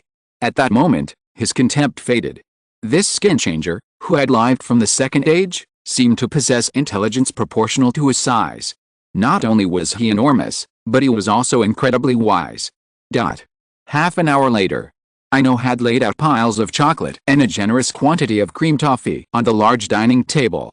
Given Bjarn's size, these candies had been successfully stripped of their delicate wrappings with the aid of household magic.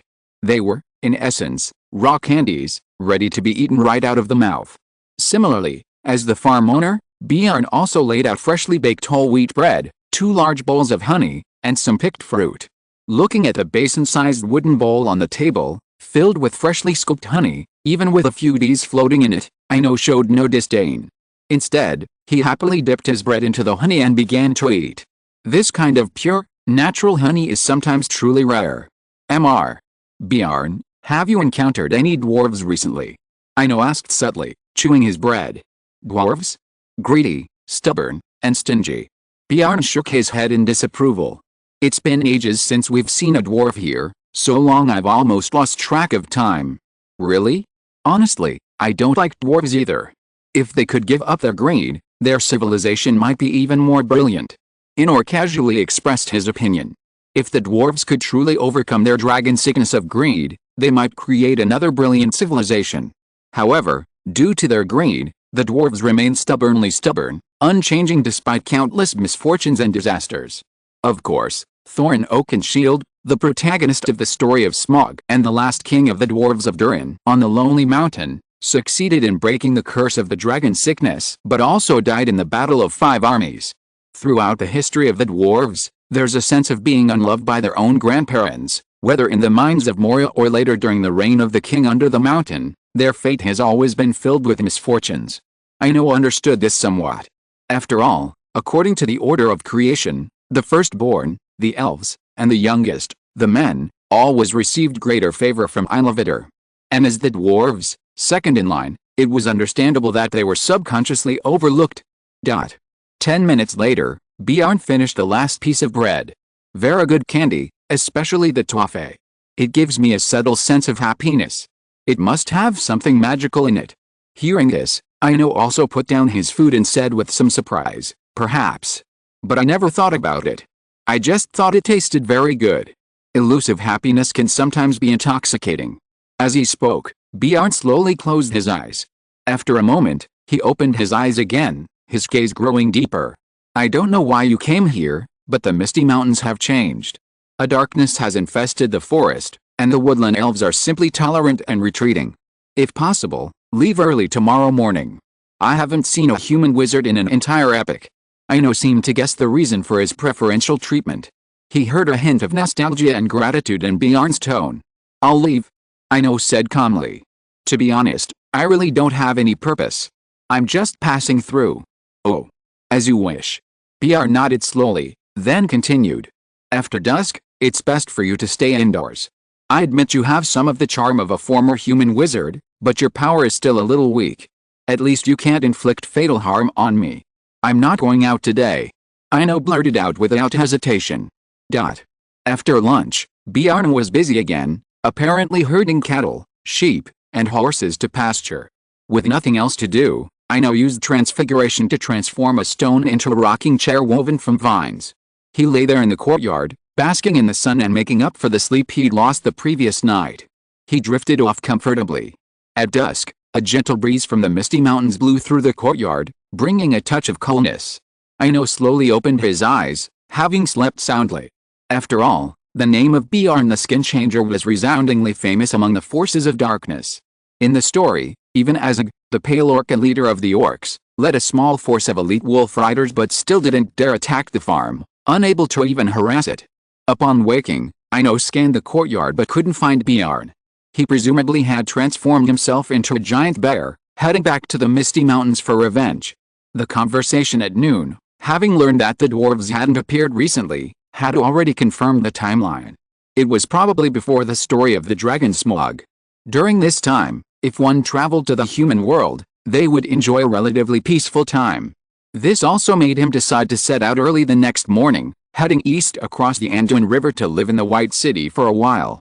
As for the story of Smaug, what was supposed to happen happened naturally, and what was supposed to end would also end naturally.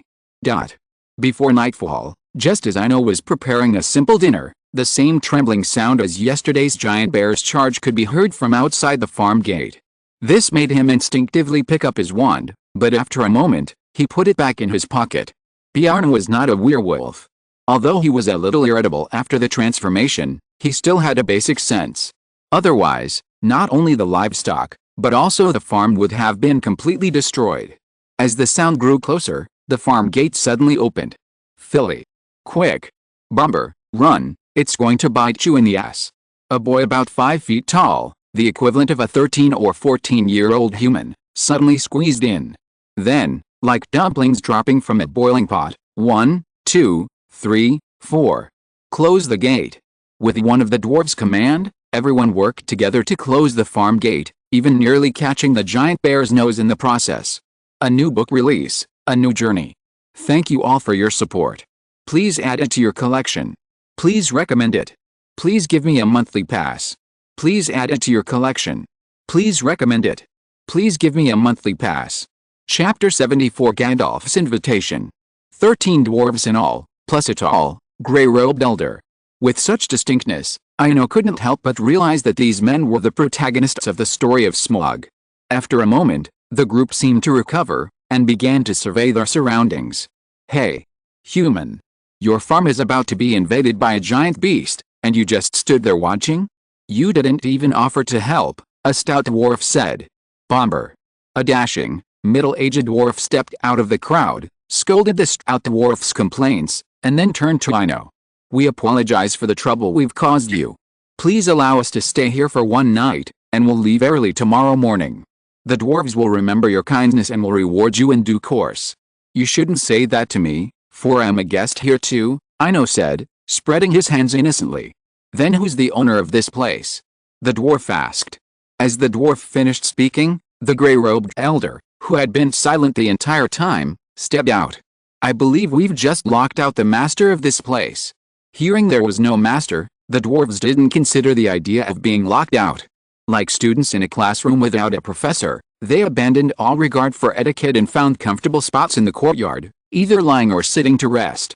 Seeing this, Ino smiled and shook his head, then turned and headed inside. After sleeping in the courtyard all afternoon, the meager bread and honey he had eaten had long since been consumed. He needed to prepare dinner. As for the dwarf squad, they would follow their own fate. In the room, Ino heated up his lunch bread, then retrieved 2 bottles of blueberry jam from his suitcase, along with a little cheese and sliced ham, and began to eat. He had to thank Dumbledore for this. His suitcase, like Newt's, had been modified to function in 2 modes. In Muggle mode, he always kept a few simple morsels handy, so they'd be easy to grab and go on the road, making it less awkward. Just as Ino was enjoying his dinner, a small head popped up from the room. Can I trade food with you? Fresh blueberry jam, smoked ham, these are my favorite dishes from the Shire. Oh, yes. My name is Bilbo, and I'm a hobbit from the Shire. Putting down his bread, Ino looked at the snitch and the adventuring party with interest. He had a good impression of the hobbit before him. The fact that he could resist the allure of the ring alone was enough to surpass 99% of people, at least his character was guaranteed. Okay, Bilbo. But what are you going to trade with me? Ino teased, looking at Bilbo, who came out with nothing. I have something. Bilbo said, lifting his shirt and, after some rummaging, pulling out a small, crudely wrapped but tightly sealed package. Fine tobacco from the Shire. I've always been reluctant to smoke it, but you'll love this rich, fragrant flavor. Looking at the small package on the table, Ino became intrigued. After all, in those distant memories, he'd loved these things, practically always having them before bed and after meals. I agree. Help yourself. If you're not satisfied, just tell me, I have plenty more. He handed Bilbo another unopened bottle of jam and then went to cut a plate of ham. After all, Ino finally unwrapped the package of the Shire's gift. He hesitated for a moment, taking in the familiar color and familiar flavor. Ultimately, he decided to reseal it. After all, he looked 20 years old now, but that was just the effect of the polyjuice potion. Glancing at Bilbo, who was devouring his meal, Ino picked up the half-eaten bread. However, this meal seemed destined for ill-fated. He'd barely taken 2 bites when another figure entered the room. "Excuse me. Could you please talk, traveler?" Gandalf's words were like a brick dropped on a calm lake, instantly making Ino nervous. Of course, just to make sure he wasn't overthinking things, he replied calmly, "Of course. It's always nice to have someone to chat with on a journey. I've heard the legend of you, Gandalf the Grey." Meanwhile, Bilbo, seeing the 2 men start talking, politely picked up his food and left the room. The room was unusually quiet. "The forces of darkness have risen again," Gandalf said slowly from a nearby chair. "They are stirring, and Middle-earth will be shrouded in darkness once more. The dwarves will reclaim the Lonely Mountain and restore the former glory of the kings beneath the mountain. This will safeguard the vast territory west of the Misty Mountains. With a Lonely Mountain as our starting point, unite with the elves of the forest and the men of Dale, and form a line of defense. Countless lives will be spared from disaster and the ravages of war." After several minutes of silent listening to Gandalf's story, Ino slowly spoke. "A noble mission. But I am only a wandering bard. Perhaps I can sing of this great feat on your journeys." He understood Gandalf's underlying meaning, but he was reluctant to continue. "Wandering," Gandalf repeated with a smile. "Perhaps, but if the forces of darkness are completely destroyed, you may not have to wander anymore. Wandering is not about being homeless, but about choosing to wander," Ino explained. He had also noticed that Gandalf seemed to have seen something. His words, implicit and implicit, hinted at a single message: joining the dwarven adventuring party. Honestly, while the dwarven journey to Lonely Mountain wasn't dangerous, he didn't want to get too involved. Smaug might be okay, but the battle of 5 armies wasn't something a young wizard could participate in, even with the magical abilities of a 4th-grade wizard. A long pause passed. Gandalf spoke again slowly. "You seem to understand my point. Yes, I want you to help them, foreign wizard. Indeed, perhaps you won't have to wander around anymore, for Middle-earth will always welcome you." Time slipped by. If Gandalf's previous words had been like the turning of a calm lake's surface, his current words were like the detonation of a depth charge beneath the lake. A long moment passed. Ino said calmly, "Can we talk tomorrow? I need a break now." "Of course." Gandalf smiled, standing up, as if his mission accomplished. "But it better be quick, because we have to leave early tomorrow morning." Huh? Ino leaned back in his chair and let out a long, slow breath. He knew Middle-earth was a deep place, but he had never imagined it could be this deep. Today's situation was something he had never encountered before. Even Santa Claus in Narnia only expressed his feelings briefly, but Gandalf's words today. Compared to the two, the former was like a girl next door subtly expressing her affection, while the latter was like a hot schoolgirl boldly kissing and demanding love. "You're always welcome." Leaning back in his chair, Ino murmured Gandalf's words. This made him re-examine himself, and the miracle that had happened to him. It seemed that he had never fully understood it from the beginning to the end. Whether entering the story or leaving at the end, he had always been so passive in accepting it. But Gandalf's words today seemed to open another door, revealing another possibility. A new book release, a new journey. Thank you all for your support. Please add it to your collection. Please recommend it. Please give me a monthly pass. Please add it to your collection. Please recommend it. Please give me a monthly pass. Chapter 75, The Adventure Begins, The Sword of the High Elves. In the empty room, Ino leaned back quietly in his chair, his thoughts like the sea beneath a storm, its waves churning endlessly.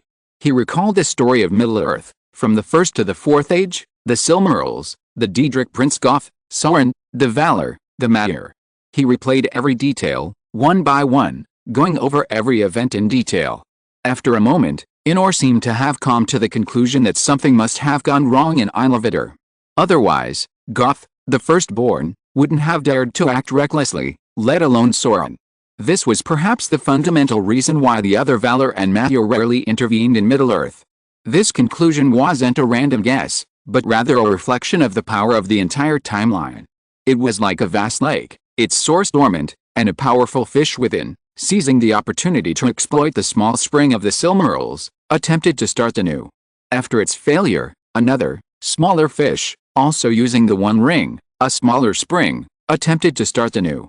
The dormant source, the interruption of transcendence, perhaps lies at the root of Middle-earth's declining power. It could also be the reason the Valor preferred to endure rather than directly intervene. After much reflection, Ino realized that the information he had so far was insufficient to deduce the truth. But only two paths remained before him: ignore Gandalf and follow his own plan, heading east to the White City of Minas Tirith, where he could peacefully wait for the story to end. Or accept Gandalf's advice and embark on an adventure to aid the dwarves. The former offered safety and security, while the latter, while dangerous, offered rich rewards. Even more precious, it would allow him to gain a deeper understanding of his own miracle. If he missed this opportunity, who knows how much longer he would have to wait. Late at night, amidst the snoring of the dwarves, Ino began to pack his bags. He stored his common potions in his Muggle mode suitcase: white savory essence, vitality tonic, detoxifying bezoar, and even a small bottle of felicity. He also retied his broomstick with its sturdy hemp rope and slung it across his back like a longbow. Time passed slowly. He could hear familiar sounds coming from the courtyard, perhaps signaling the end of Bjorn's night patrol. Ino slowly rose. Having decided to take the risk, he wanted to say goodbye to Bjorn beforehand. But as he left the room, he saw Gandalf standing in the doorway, seemingly waiting for him. "It seems you've already made your choice." Gandalf smiled. "Obviously, I have," Ino said calmly. "Though I can be a bit aloof at times, your proposal appeals to me. So, I've decided to join this battle, but I have one caveat: I can't guarantee how much I can do. I believe you know I'm an outsider, so you'll probably see through my disguise." There was no promise, but there was also a sense of commitment. There was no way. He couldn't ignore an invitation from Gandalf, a Maya, a lesser god. After all, this was his territory. "That's enough, young, little wizard. Certain matters have compelled me to leave for a while, so I hope you'll help the dwarves on this journey through Mirkwood." As he spoke, Gandalf calmly surveyed Ino's belongings. Noticing the broom behind him, he smiled and said, "While a deft retreat is sometimes crucial, combat is often more than just retreat. Perhaps you'll need another tool. An exquisitely crafted longsword." Truth be told, the moment the sword was unsheathed, Ino felt a palpable divine presence. The blade, roughly a meter long, was regal and elegant. In the dim, pre-dawn courtyard, the intricate runes carved into the blade shimmered with a brilliant light, as if condensed with the essence of countless stars. Gandalf's sword, Glamdring, Smiter, is also a magical blade forged by the High Elves in the Second Age. Its previous owner was Turgon, king of Gondolin, the renowned hidden city of the elves, who lived in the First Age. Looking at this legendary sword before him, a being surpassing even Gryffindor, anyone who said they didn't want it would be a lie. Taking the sword, Ino admired it for a moment, truly radiant and magnificent. However, sorry, I have no use for it. Although I love it, even greedily want to claim it for myself, I am not a dragon, and you need it more than I do. Yesterday, the boss talked about Zio di Shui, and today there are 3 chapters meow, and finally. Please add it to your collection. Please recommend it. Please give me a monthly pass. Please add it to your collection. Please recommend it. Please give me a monthly pass. End of this chapter. Thank you very much for reaching the end. Don't forget to like. Looking for more exclusive content and immediate access? Subscribe to our Patreon. Remember, every like, subscription, or donation encourages us to continue. Thanks to everyone. See you in the next video.